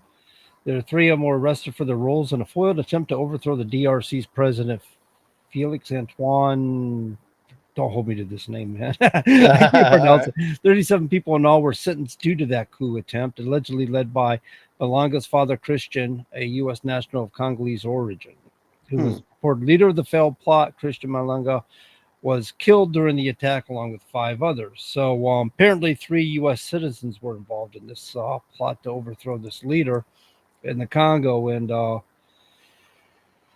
they were sentenced to death originally. And I guess I'm not sure who got involved. United States. Let's see. The 3 Americans will serve life sentence in the United States after their death sentence was commuted by the Democratic Republic of Congo shortly after the United States and DRC held talks over minerals. So Okay.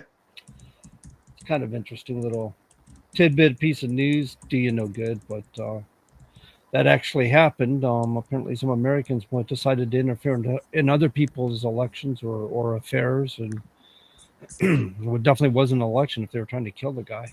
Right. Oh, absolutely. And that was something that the U.S. does on a regular basis.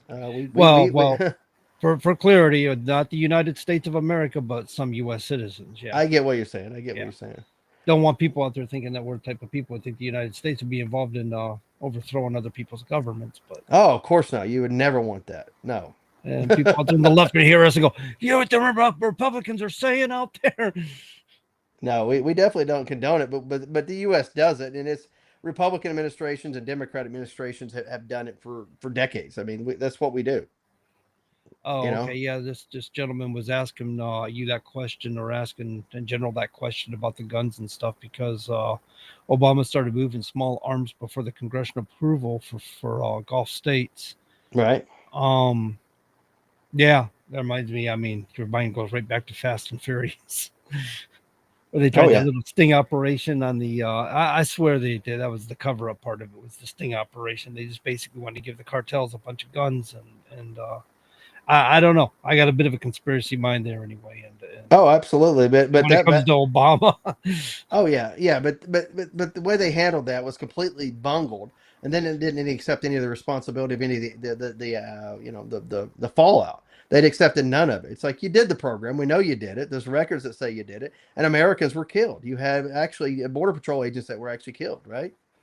The guns were being used against our police officers or enforcement agencies. Yeah, right. And so this idea that they were going to track the guns, it's like the cartels caught wise quickly, and any GPS trackers were thrown off. And of course, these were used in multiple crimes. And I think to this day, occasionally there are times that within a crime that these guns pop up. I'm not sure if that's the last time one has actually been found and having committed a crime or whatever. But I know that in recent years, they occasionally would find a gun or a handgun or something that was used in a crime that was part of the Fast and Furious. Yeah. Yep, I remember that. Hearing about that. Yeah. So much. I mean, that's just a completely botched sting operation that they were trying to put on there. And imagine had they been successful, that would have been a big major news story and a big feather in Obama's cap. Instead, he bungled it. Eric Holder bungled it. Yeah, I'm not sure if they really intended for that to be a sting operation. They certainly called it that, though. Right. Yeah, completely bungled for sure, without a doubt. Yeah, he said it was the Arab Gulf. I was going to say I didn't think it was the Gulf states in the United States, but the Arab Gulf states in 2009. I don't recall the incident, but so Obama did a lot of crazy things. What was that? Right. $500 million or more that he gave to Iran? Right, Iran. And well, here's the thing with that money. It was Iranian money that had been frozen for decades, and essentially it was giving their money back to them. However, I wouldn't have done that. I would have kept it frozen for decades. I wouldn't have given it back to them at any point, especially until they give up being I guess a totalitarian type regime, until they have some sort of democracy in that country. I wouldn't give them a penny. And I don't know why Obama did. Even if it's their money, it's not like you've stolen it. You've merely frozen it within this country and Western banks who have agreed to go along with that asset freezing. So that's exactly what it was. So you didn't steal it from them. It's still their money. It's still there. It's just a matter of holding on to it for whenever they actually have a good government in place. That's the way I look at it. You're helping them Yeah, out. they were frozen assets, and Yeah. had to do with their willingness to fund and encourage terrorism with the United States, primarily going against Israel. I mean, we know they fund Houthis and Right. what's it, Lebanon there. I can't think of them all, but they fund these people and to attack Israel, and Yep. they were attacking in the early 1980s. I believe they were attacking the United States warships and stuff. And when they Sure. putting Sure. bombs on them and things like that, and Yeah. that was all coming from I say Iran because that's what they used to say in the 1980s. Well, yeah, but And a lot of people now, no, it's Iran. You got to say right. No, I still say Iran because that's how I was introduced to it. But right. Yeah. but they as long as they're going to be a terrorist state, then yeah, we were meeting to freeze their assets and sanction them to prevent them. Which, with the greatest irony here, what was it, a year ago, 2 years ago, year and a half ago, they had a Bell helicopter that they owned, but they couldn't get parts for, and it crashed and killed their president, Right. or whatever, their Ayatollah, whatever he is. No, the Ayatollah is still very much alive. Yeah, it's Khomeini, right? You had Khomeini, then now it's Khomeini, right? Or was it Khomeini? Yeah, was well, first? 1980 was Ayatollah Khomeini. Khomeini, yeah. And he was a pretty old guy back then, so I'm kind of thinking he might. It's a different guy. It's Khomeini. Look alike, and the names are similar. It's a different guy, by the way. It's Khomeini. Yeah. So they still call him. They call their leader the Ayatollah, right? Yeah, the Ayatollah. Yeah, I think that's more of a. I don't know if it's a religious / government, term. I don't know. I'm not going to look it up, but yeah, Ayatollah.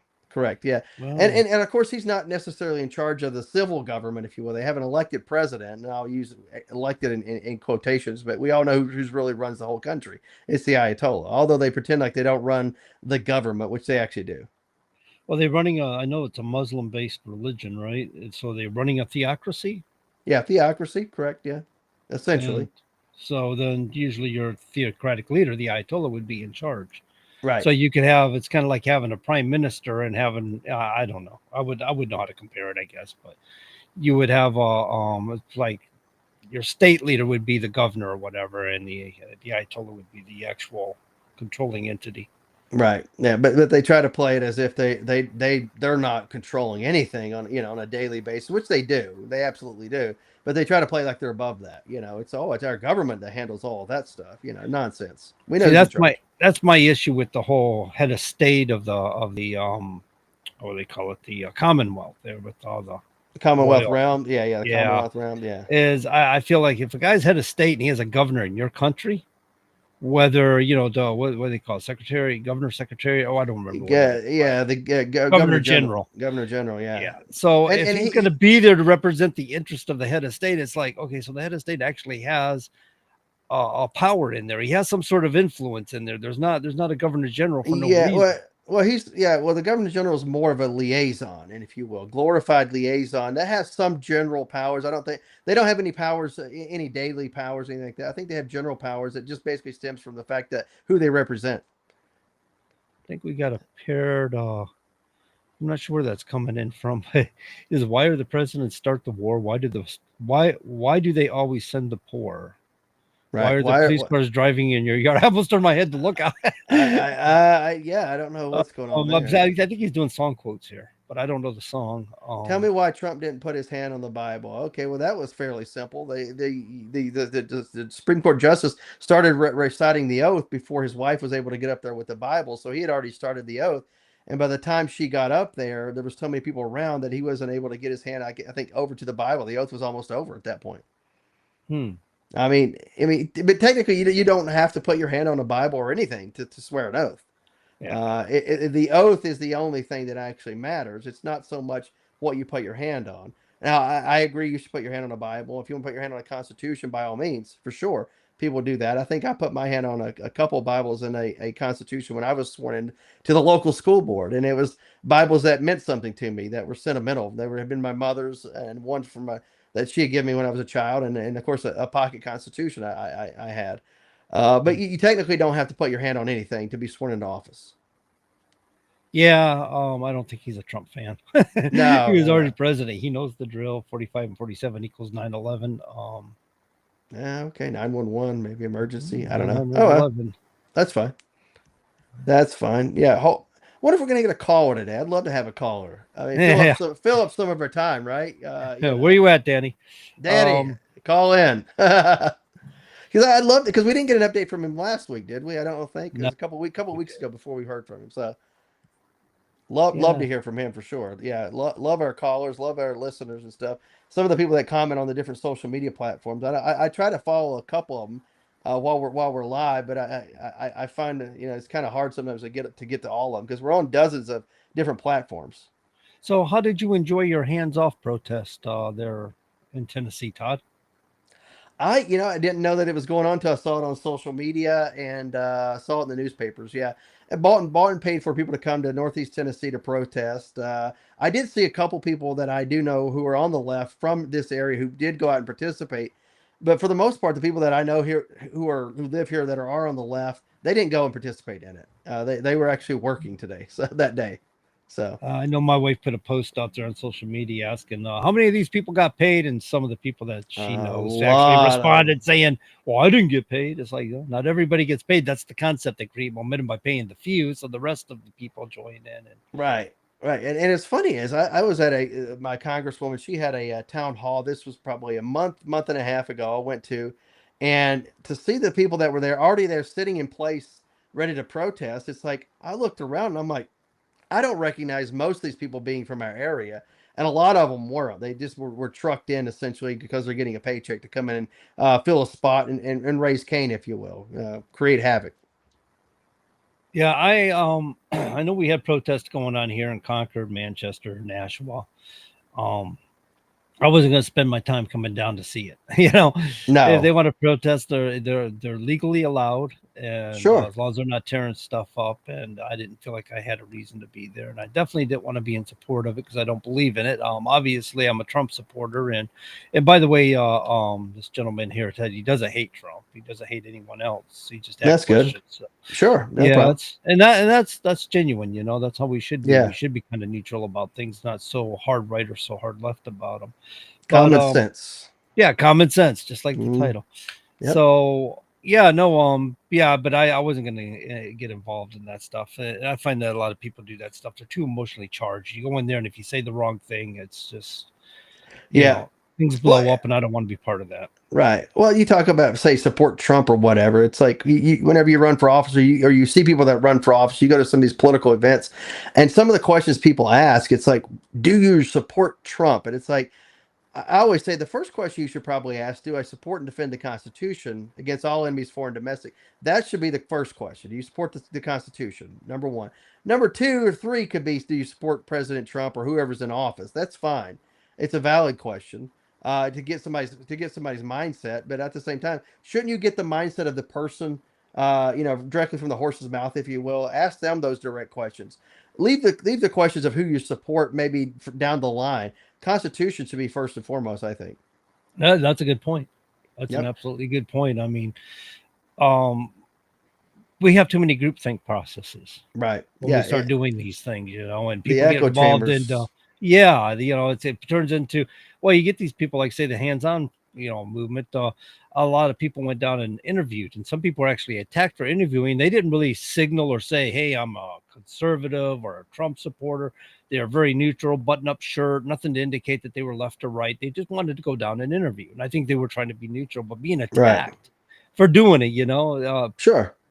They assumed that they were just all Trump supporters and literally attacked them for it or jumped on them and told them they didn't belong there, which is ironic because your First Amendment says you have a right to be a journalist. You have a right to attend these things and interview people if they so wish to. They don't have to talk to you, but if you're there, they have no right to stop you from exercising your rights. People don't realize the rights stop when they infringe on other people's rights.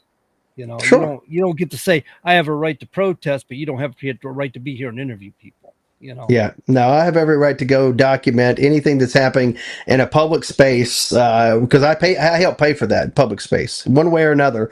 I help pay for the police. I help pay for the roads, the highways, whatever. I help pay for the people who come in there and clean that stuff up, mow the lawns, whatever the case may be. I have every right to be there just the same. Now, I don't have a right to come and interfere with your protest and infringe upon you, but at the same time, you don't get to kick me out if I want to show up and just be there and kind of observe. Exactly. No. So during the course of a lot of this, you got a lot of people that were just trying to give formed answers, things that they basically reading from a piece of paper sort of thing. You know what I mean? They got the formed answers already ready and available. They Yeah. don't know what they're talking about. They have no No. depth about what they're talking about. They're just No. trying to give answers that they were told to give. Yeah, they have the talking points. Hey, if they're going to probably Exactly. ask these questions, or if they ask similar questions, here's your answer. To me, that's not an organic protest. An organic protest would be me showing up with, "Hey, I don't like that. I'm going to come protest against that, and I'm going to give you my own answers. I'm not going to sit there and give some formed, canned answer that somebody from who's paying for the protest, decided it would be the answer. No, thank you. Don't put words in my Exactly. mouth. I'll come up with my own words, my own response, if you will. If I wanted to come out and protest Trump's tariffs, I could do that without supporting the left. I should, as a free American, I have every right to be able to do that. But what's sad is you have so many people that will ask that first question of, "Do you support Trump?" Not realizing that's not the first question they should be asking. Do you support the Constitution? Sure. And whenever Trump's wrong, we should be able to call him out on that. It doesn't mean you despise Trump, hate Trump, or don't support his agenda. It's just in that particular moment on that particular issue, you don't support him. And I think we should be looking for people like that to represent us. And whenever we talk about representing people in public office, those are the people you should look for. People who can stand up and say, "I don't support Trump on this, but I support him on this, this, and this. But I support the Constitution first and foremost." That's who you should vote for. I get into some of these. You go to TikTok or you go to X, especially TikTok. I hear people asking that very question: "Who'd you vote for?" That's the first thing I know when they let people into a box. Who'd you vote for? And in Right. some cases, they were genuine about it because they were asking who they voted for because they were looking for oppositional to create dialogue. Yeah. So they wanted opposition. They wanted people that voted for Harris so they can actually have some engaging dialogue and get to nuts and bolts of things. Now that's kind of pretty cool because Yeah, you're that's doing fine. the opposite of groupthink. You're actually seeking out people that will give you oppositional thought, and it's good because you grow off each other. I've had people Yeah. that were on the left and me being on the right. We've had conversations, and I've learned from them having Sure. those conversations because they made me think about things and have to Yeah. evaluate things differently. Yeah, we have very few on social media that want opposition. Usually, it's like you said, the group think. It's the echo chamber. You go into some social media group, whatever it may be, Facebook, and you look at the name and you figure out what you're going to get inside there. Are you going to get anything out of it? Most of the time, you're not. So if I'm added to groups sometime, or if I join a group, and this has been many years since I have, I'll kind of scroll through and see what it's about, see what they're talking about. If it's no real good dialogue, it's just posting memes and nonsense and you're just ranting. I don't want to be a part of that because I want to be able to learn something new or grow, if you will. Opposition, I think, helps you grow, helps you decide, hey, do I really believe in this? You know what I mean? Why do I believe in this? I think that's what's important. Not the echo chamber that's going to support your opinions, but somebody that's going to test you. I think that's what's important and what's needed. Yeah, absolutely. Yep. Do you have uh, vehicle inspections in your state? No, not in Tennessee. No vehicle inspections. Although I think we should probably look at doing some of that with some of the ratty vehicles I see on the road, for crying out loud. Don't say that. I was going a different direction. Oh, I'm sorry. But go ahead. Go ahead. Oh yeah. So I grew up in Florida, and we didn't. Florida does not have vehicle inspections. They do not have state income tax, but they do have sales tax, which Sure. I really hate because every time I go, I forget New Hampshire doesn't have a sales tax. And when I go down to Florida and I go to purchase something, I got to add up for the 6.5%, or if you're in Orlando, 9.5%, 10%, whatever it is now. And so it kind of, you realize what you're spending. And this is what I was talking about earlier about having consumer taxes. At least you're more aware of your spending and you count on paying the taxes. But since I pay income tax to the federal government, I hate it when I have to pay sales tax. It drives me nuts. So I guess I got spoiled here in New Hampshire because we don't have it. But we do have a vehicle tax or a vehicle inspection requirement, an annual inspection. And there's a law, what is it? HB 694, I think it is, where they're trying to get rid of it. Okay. I'm all for it. It cracks me up because it costs about $45 a year to get a car inspection. If you own 2 or 3 cars, that's 45 times 3. Mm-hmm. But more importantly, it's the time. Because you got to take each car in. If you're just one person, you got to take all 3 cars in at different times. You can't just drive them all there at the same time and get it done at once. So it's a pain in the butt to have to get it done. And we've had times where there used to be this rip-off place over here in Hudson, New Hampshire called Break and Go. And they're no longer there. They were bought out. But I mistakenly went there. I decided I wasn't going to go there anymore. And I mistakenly went there one day because I need an auto inspection. I was driving by, I go, oh, let me whip in here and get it done. I got some extra time on my hands. Well, I didn't think about it. I whipped it in there, got it lined up to the door, got it up on the lift. And he comes out there. He says, well, you got a problem with your steering on your car. It's got to be fixed before it'll pass inspection. And I'm like, say, what? Yeah. I don't think you know who you're talking to, bud. Yeah, So but we can do it for it'll be $400 and send me out. that's what they were doing, right? So then Oh, yeah. he says, let me show you. He goes to show me. I said, there's nothing wrong with that. And I said, you know what?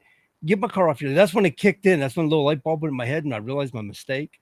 So I said, you know what? Get my car off your left. I'll pay you for your inspection. I gotta go. Yeah. So that's what I did. But as I'm walking out, he points over and goes, oh yeah, we're doing a job over here for that very thing. So I'm walking out the door and I hear a woman walking out behind me. She goes, wow, they told me I had that problem last year. How long do these front ends last for? I'm like, Right. you're getting ripped off, lady. You need to take your car elsewhere. This place stinks. Yeah. And I wish I'd remembered that. So I didn't say anything to anybody. I took the car down to a different lot and had him put it up on the lift. And he comes out. And apparently that's when I learned that they must put this information in the computer system. Because he comes out and says, oh, I can't find anything that guy said was wrong with your car, John.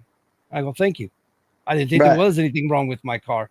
Right. And so this is the things we have to suffer sometimes when we're forced to get annual inspections. These shops are basically raping people.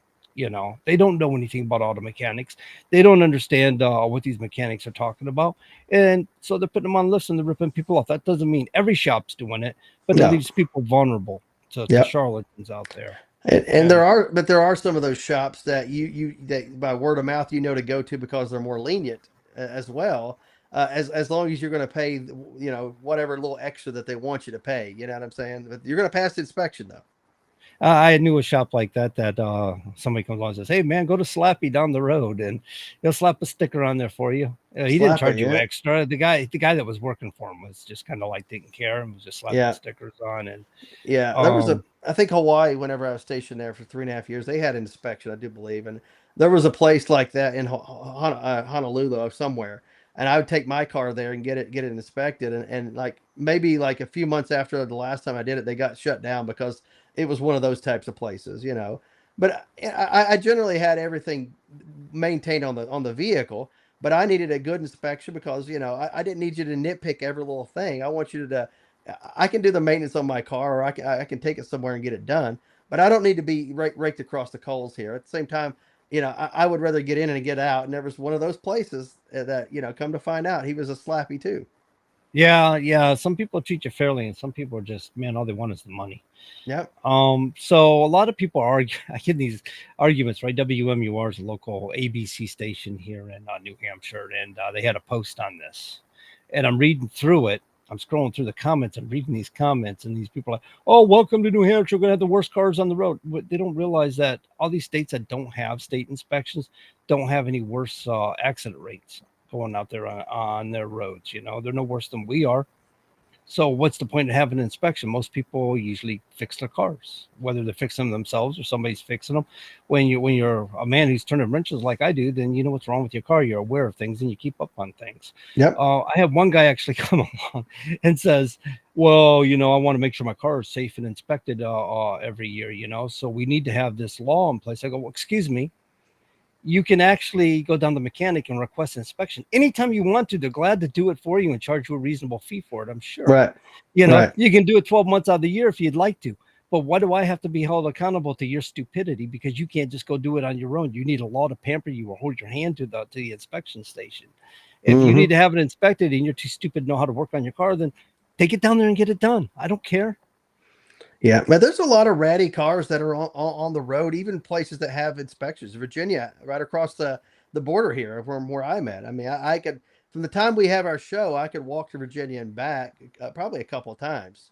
That's how close I live. And some of those cars are some of the most rattiest that are on the streets, and I'm like, these cars should have been off the road years ago. But again, they take it to a slappy place, throws a sticker on it, It shouldn't be on the road. Okay, Holden. Okay, now you're getting me. Driving is considered a privilege and not a right. After sales tax, they keep taxing every year, or your vehicle can be impounded. Okay, they do tax. Driving was actually ruled as a right originally because you have a right to travel. and it was ruled that it was challenged in court, and it was ruled that you have a right to travel and using a modern day conveyance as part of that right. And then some jackwagon judge comes along and says, well, driving is also dangerous, therefore it's no longer a right, it's a privilege. I'm sorry, a right is a right. You can't just sweep it away just because you think it's unsafe to drive. It's unsafe to shoot guns if you don't know what you're doing, but it's still a right. You can't sweep a right away. The rest of us know what we're doing, Yeah. Go get trained. They offer courses in it. I just Yeah, but there are a lot of people that should not be on the road. I would agree with that, but at the same, we do have laws in place that can help get them off the road. look, the Federal Motor Carrier Safety Administration was given the power by U.S. Congress to create the minimum standard for training. Boy, did they take that like a challenge and make it as minimum as they could. I mean, so the people getting training in these schools aren't getting training at all. I get a guy walks up to me and says, excuse me, could you help me couple my trailer? I'm like, excuse me? Yeah, I got to hook my tractor up to my trailer and I need some help because nobody taught me how to do this. I'm like, where'd you go train at? Where did you learn how to drive trucks? Because that's like a primary thing. That's the first thing you learn is how to couple a truck and trailer. They don't teach them these things anymore. And it can be a safety issue. If you get a high hook, you don't know what you're doing, or if you don't understand when you're checking for gaps in the on the locking jaws and things like that, that trailer can break loose and kill somebody.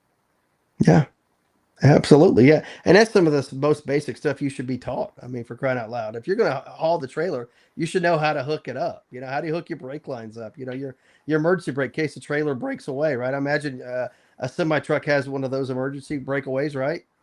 I don't If know. the trailer breaks away, no, your airline's let loose and the brakes And will it lock locks up. Right, so they have one, essentially. Guess what Yeah. happens when they lock up on a 70, 75 mile an hour interstate? Not good. Yeah, not good. Yeah. I mean, somebody might come up behind you and nail that trailer pretty hard. I got experience. Yeah, but the trailer that I have to haul a vehicle has one of those emergency cables in case it pulls away. You got yes. Okay, yeah. Tractor trailers, they don't have that. Right. Yeah, but essentially, by the air, the air separating it locks it up. I mean, I know that's probably not safe, but I mean, it does stop it. It's never a good thing to lose. It does stop it though. Eventually, yeah. No. Yeah, it would eventually stop. If it don't slide off the road, it'll stop right in the middle of the road, and it could be. I mean, it's a scary thing. Or if you get a high hook and hit a bridge. Yeah. What if it's a pedestrian bridge? Oh yeah, absolutely. That's not good. So knowing what you're doing is important, and ill training people and put them out on the roads is dangerous. Yeah, absolutely. Yeah. And and you see a lot of these the ill-trained people, like you said, are some of the bigger companies. I've noticed that. And they get in, and a lot of them they think they're driving sports cars too. They do the left, right lane changes, down the road, down the highway. And it's like, guys, stay in the right lane for crying out loud. You're not driving much faster than the other truck. Throttle your speed back a little bit. I mean, you're going 2 miles an hour faster. It's going to take you an hour to pass the guy. Stay in the right lane, and also stop the switching back and forth. You're not a sports car. Understand that. The better drivers that I've noticed, the seasoned drivers, the independent owner and operators, they stay in that right lane until they know that they can hammer down and pass somebody. Then they get back over safely. The old salty guys that are out there, to borrow a phrase from the military, they seem to know what the heck they're doing. These young guys that you see at the truck stops, it's like they're kind of scared and lost. It's like the seasoned guys, they're in and out, boom, boom. They can park those things like it's going out of style. I mean, just amazing watching them park some of those big trucks.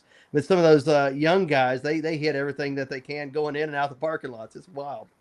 Yeah, that's getting into a hurry. Anybody gets into a hurry is destined to get themselves into an accident.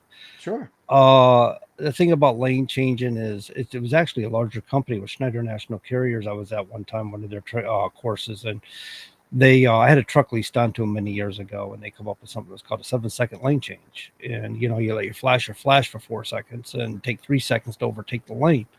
And the reason for that is, one, you're communicating because you get them to see your flasher, and two, as you're overtaking the lane slowly, people in your blind spot have a time to adjust and either come into your vision or get out of your way. Right. Bingo. That's right. And then that goes to what you were saying about erratic lane changes. It's dangerous to do that. You make erratic lane changes, you run somebody off into a ditch. It's their life. Yeah. Yeah, and I don't even care if you're driving a small sports car. These erratic lane changes are dangerous because you're not clearing your blind spot fully, even in small vehicles. Well, now with cars, the biggest thing about cars, they might have a line of sight. They might be able to see their lane changes and know Sure. what they're doing as far as lane changes, even if they're erratic. But the problem is, this guy over here doesn't understand what he's doing when he's making a Right. erratic lane change, and he's doing it so fast. And this guy's trying to maneuver. Now you have a conflict. If they Yeah. slow down, take their time, and do non-erratic lane changes, like you were saying, this guy can see what he's doing in time before they actually bump and Right. marry paint. Holden is concerned about property tax at this time. He says, same thing with property tax. How many years am I going to be charged for this lumber and nails that's paid off? I ask myself, well, I'm not really paying property taxes on my house because I'm paying for the house. I'm paying property taxes on my house because I'm paying for the services provided for my household, like law enforcement if I need them, or fire department, God forbid, if my house catches fire. I hope they're there in time. Sure. Absolutely. Sometimes they save lives doing this. And so, I mean, Right. I understand the concerns about property tax. And sometimes I think property taxes can be very unfair, and people get overtaxed and overcharged. And some places have allowed variances on it where you can file because of the burdens of property tax, so you can get it reduced. So you can afford to live. But I don't know of an alternative, Holden. That's my point of view on this. Is if you got a answer for what's an alternative to property tax, so we can still afford our law enforcement officers and the other things that we need, our roads and Schools and other things that are funded. Yeah. Yeah, I mean, the schools are a killer. The schools, I mean, this is where Holden's point comes to view, is the excess amount of money that's wasted in schools and stuff like that, because they make up about, where I live, I think they make up about 2/3 of our property taxes. Well, sure, but I can tell you, we just had our school budget meeting today, the first of many to come, and I can tell you, we're not bringing in exorbitant amounts of money. I can tell you that. We're basically on the margins trying to make it work for the year. We may turn in some money at the end of this year, but I can tell you it may not be a lot, and I can tell you after next year's budget, it definitely won't be a lot of money because we're going to basically pinch pennies here. Yeah. Well, we're conservatives generally do, and I think you live in a conservative area. Yeah, fairly conservative for sure. One of the reddest counties in the nation, actually. I know I've heard stories about spending on things that blows my mind. One of the things that we've seen a lot of spending on, and it's nationwide, is these what do they call them, Chromebooks, and giving every kid in the country a Chromebook. Oh, right. Well, seems like they're not terribly expensive in general, but buying them in right. What is he saying here? $40,000 hammers. Well, speaking, yeah, right. No, this is ridiculousness, and this is where you need to attend your town city meetings or whatever, so you can start getting on top of their expenditures, because they do hold them. Right. Well, and you need to speak up on these matters yourself and group people together, man. This is a part of what conservatives have been talking about a lot. Is part of taking this country back and taking our power back as a people is get involved in our local politics. Yeah, absolutely. Well, speaking of Chromebooks, I know that there's the neighboring county, Hawkins County. They hand out Chromebooks to all their students, and in fact, the person who brought the dog here, Carrie, who's now back over here right now, who brought the dog Sprout. Sprout's the dog's name that you saw in the first hour. But she's the one who's in charge of that at the high school she works at, the issuing the Chromebooks and all that. And yeah, absolutely, that's expensive as all heck, and especially the way kids don't take care of them anyway. Yeah, they break them. About that. The cat peed on them. Down by my brother, and Dad got angry and threw it or whatever. Right. No, these Chromebooks come back broken, so I guess they decide next time around, you're either making a deposit or you're going to pay for the broken Chromebook. Yeah, but if that was your Chromebook or MacBook or whatever the case may be, iPad, iPhone, whatever, would you not take care of it? So why not take care of this piece of property that maybe you didn't go to the store and buy, but your taxpayers paid for it one way or another. Your taxes paid for it. Yeah, why would you not take care paying for it? Yeah. I mean, people just think, oh, it's just government. So it's like, oh, whatever. I can just treat it like however. It's like, but you paid for that one way or another. Yeah, no, government cracks me up. I was at a town meeting not too long ago, and they were talking about the dump trucks and stuff they got to replace, in which I understand the salt and stuff does a lot of damage, and, they go through a lot, and they managed to make these trucks last for a long time. I think just about 20 years. So no doubt they got their money out of it. They've got a great maintenance shop, and they put new frames into things and everything. And Holden says the Chromebooks are triple in price now. Yeah, they got expensive, I guess. Mm-hmm. So, but one of my concerns is if you got a working motor, you got a working transmission, you got working rear ends, instead of going out leasing dump trucks for like $600,000, time when you get them paid off, and then you got a balloon payment at the end. I'm not sure entirely what the contract is, but it was a lot of money, is what I'm getting at. Way, way overpriced at the time when the whole contract's over with. I'm thinking there's such thing as a glider kit. Buy a glider so you got the body, the frame, and everything, and drop your working motor. And you don't put a lot of mileage on them anyway, but drop your working motor, transmission, and rear ends into a new kit and run that down the road and save the town some money. But I don't think they think that way. They think in terms of these lease purchase programs, and I think they get themselves talked into it. We probably got people that are trying to negotiate in deals that they don't understand.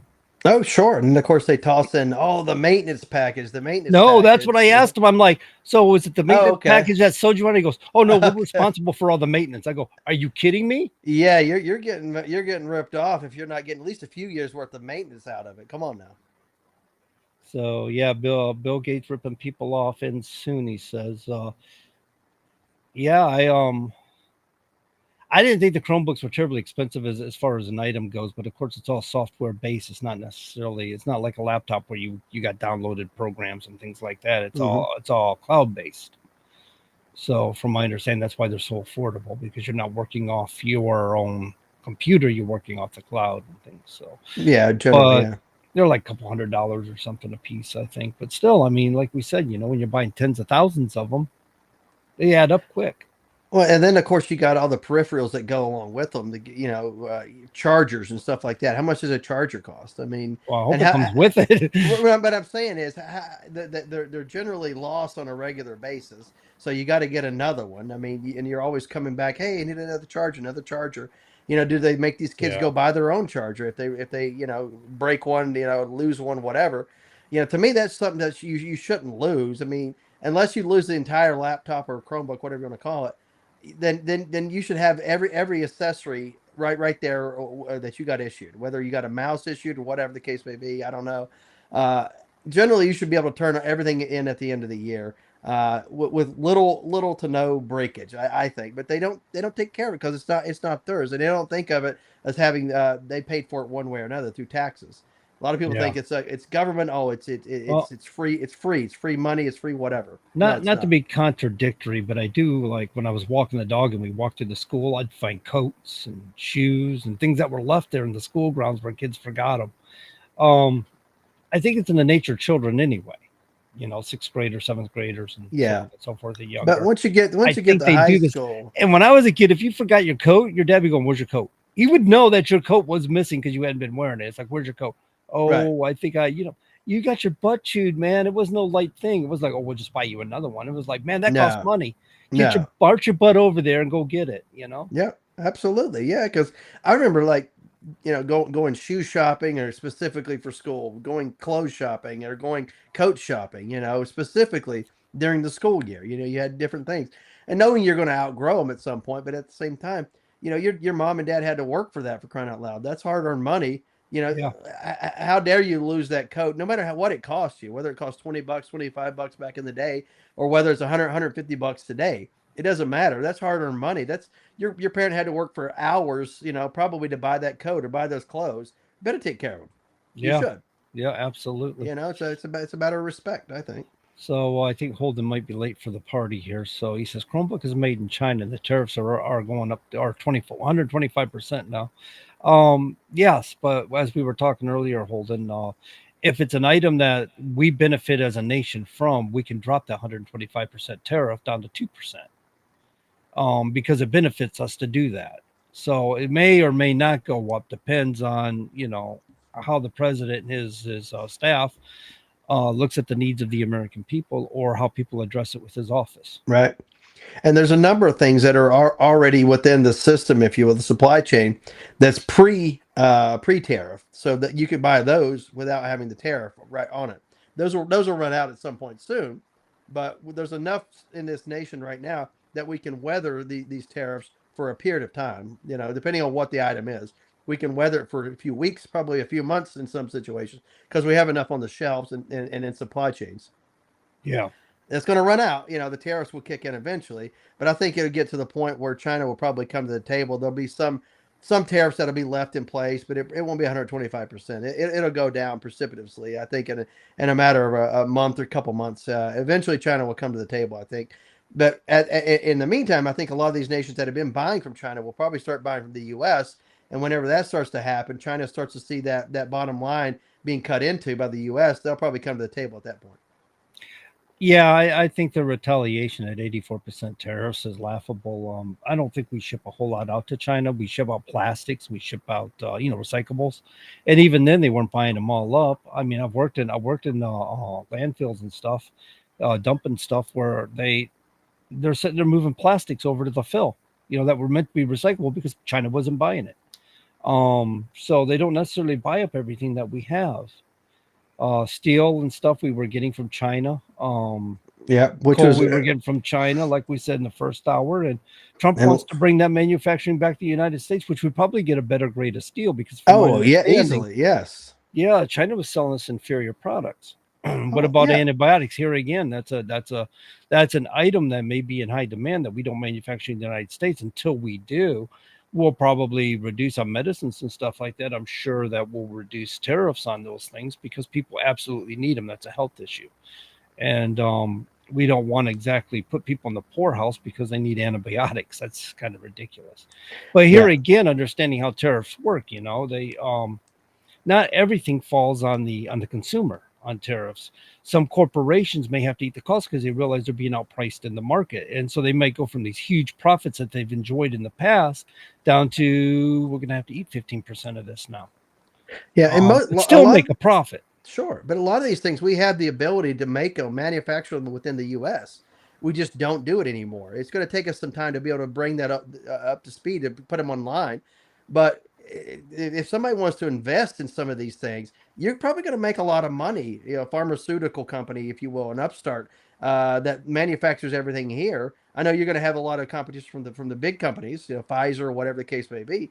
But manufacture it here, you're going to make a lot more money in the long run. It may take you a while and a lot of money to outlay up front to get everything ready, but you'll make more money in the long run, I think, and it'll be a bit more beneficial to your company, and your company's bottom line will go up. That's the way I look at it. Well, overall, it's going to be beneficial for our economy. It's going to be beneficial for working class people as we consume labor resources. That means people's wages are going to go up. There could be more higher jobs demand. More jobs created. It may actually be a case where we hand out working visas to people to come to the country for 3-year working visas or whatever, and to fill those labor gaps, which will help grow our economy. And as far as pharmaceuticals go, everybody likes to say, China makes all of our pharmaceuticals. Dude, I'm a truck driver. I remember when I used to pull stuff out of the port in Jacksonville and run up to Chicago to all these pharmaceutical companies because they were making, I don't know if it was the aerosol cans or what they were making in Puerto Rico, but they were shipping them over to Florida, and then we were transporting them up to Chicago to be completed and filled and stuff like that. And then they were going out from there. We do a lot of pharmaceutical manufacturing in the United States. We do a lot of manufacturing people are unaware of. Yep. No, that's true. I agree with you on that one. But yeah, people just aren't aware of exactly what is manufactured here. And it's not something that we're out there every day. You don't advertise, hey, we make little widgets for, the tops of aluminum cans, it's like, we don't do that. We advertise the end item product, we don't, everything that went into it, every little chemical, we don't say that chemical was produced in the U.S. So that, we don't do that. We advertise the final product, like WD-40, it sells itself, but still we advertise the end product. We don't advertise the aluminum and where it was mined at and how it was formed and which company did this and did that. No, we advertise the end item product, and that's it. So a lot of people don't know much about it other than what the end item is, Mm-hmm. We also have a lot of white label companies too. Yeah. That manufacture things and people put their name on it. They didn't have anything to do with the manufacturing. Well, and it's funny is there's a lot of those types of companies that manufacture some of the name brand stuff, but they also have their off brand, and it's the same product. Sometimes they leave a little something out, or maybe it's not quite the same standard, but a lot of times it's the same product. Cereals, a lot of cereal manufacturing companies that do that. They have several different brands for different stores, and it's the same exact product, but it's just repackaged into whatever that store's that brand is. Right. So years ago, and I'm not trying to contradict you 100%. I understand a lot is made overseas. It's true. But I as a truck driver, we used to pick up these little, they look like little test tubes or something, these tiny little vials, whatever. And they were in big bulk containers. And I remember taking them to a place called Cox Beverages in North Carolina. And they had Cox Beverages in Tampa, Florida. And what they were 2-liter bottles, but they weren't blown up yet. They were formed, and they went into a mold where hot air is blown in there, and they blow them up into 2-liter bottles. And this manufacturing company was making for, say, Publix grocery stores, Winn-Dixie grocery stores, for their brands. So they give them a recipe for what they want manufactured. Then they tell them to run a product line of so much, and they make their orders in, and that's what they did. They would shut down, create this product line for this store, and then shut down, set up a product for this other store, and they were a white label company. Sure. So like Sam's Cola, Walmart doesn't have their own, as far as I know. They don't have their own manufacturing plant for their sodas. They go to a third-party entity who just white labels the product for them. Right, and sometimes it's the same exact, say soda, for example, or Coca-Cola, whatever. Sometimes it's the same exact formula, and it's just sold under different brands. Different. Like you said, the different stores. Whether it's Piggly Wiggly, Dominic's, whatever the case may be, Kroger, yeah. Which Piggly Wiggly was founded in Tennessee. Was actually the first organized grocery store, by the way. Oh, was it really? In the country, out of Memphis, Tennessee. Yeah, it is a southern store. I grew up down in Florida, so I'm familiar with the Piggly Wiggly. The name always cracks me up. It is funny, yeah. Piggly Wiggly. And if people say, "Oh, it's Elmer Fudd," it's like, no, that the Piggly Wiggly had the mascot before Elmer Fudd was ever thought of. So, it's not Elmer Fudd. It's its own mascot. It just happens to be a pig that looks like Elmer Fudd. Sorry. But anyway, I just thought about that because of mascots or whatever. No, it's interesting to hear stuff like that. But we're talking about branding, if you will, and like foods. Let's say Frosted Flakes as an example. You have like the store brand version, like you said, the white label companies. They may make for several different companies like Kroger, Food City, whatever the case may be.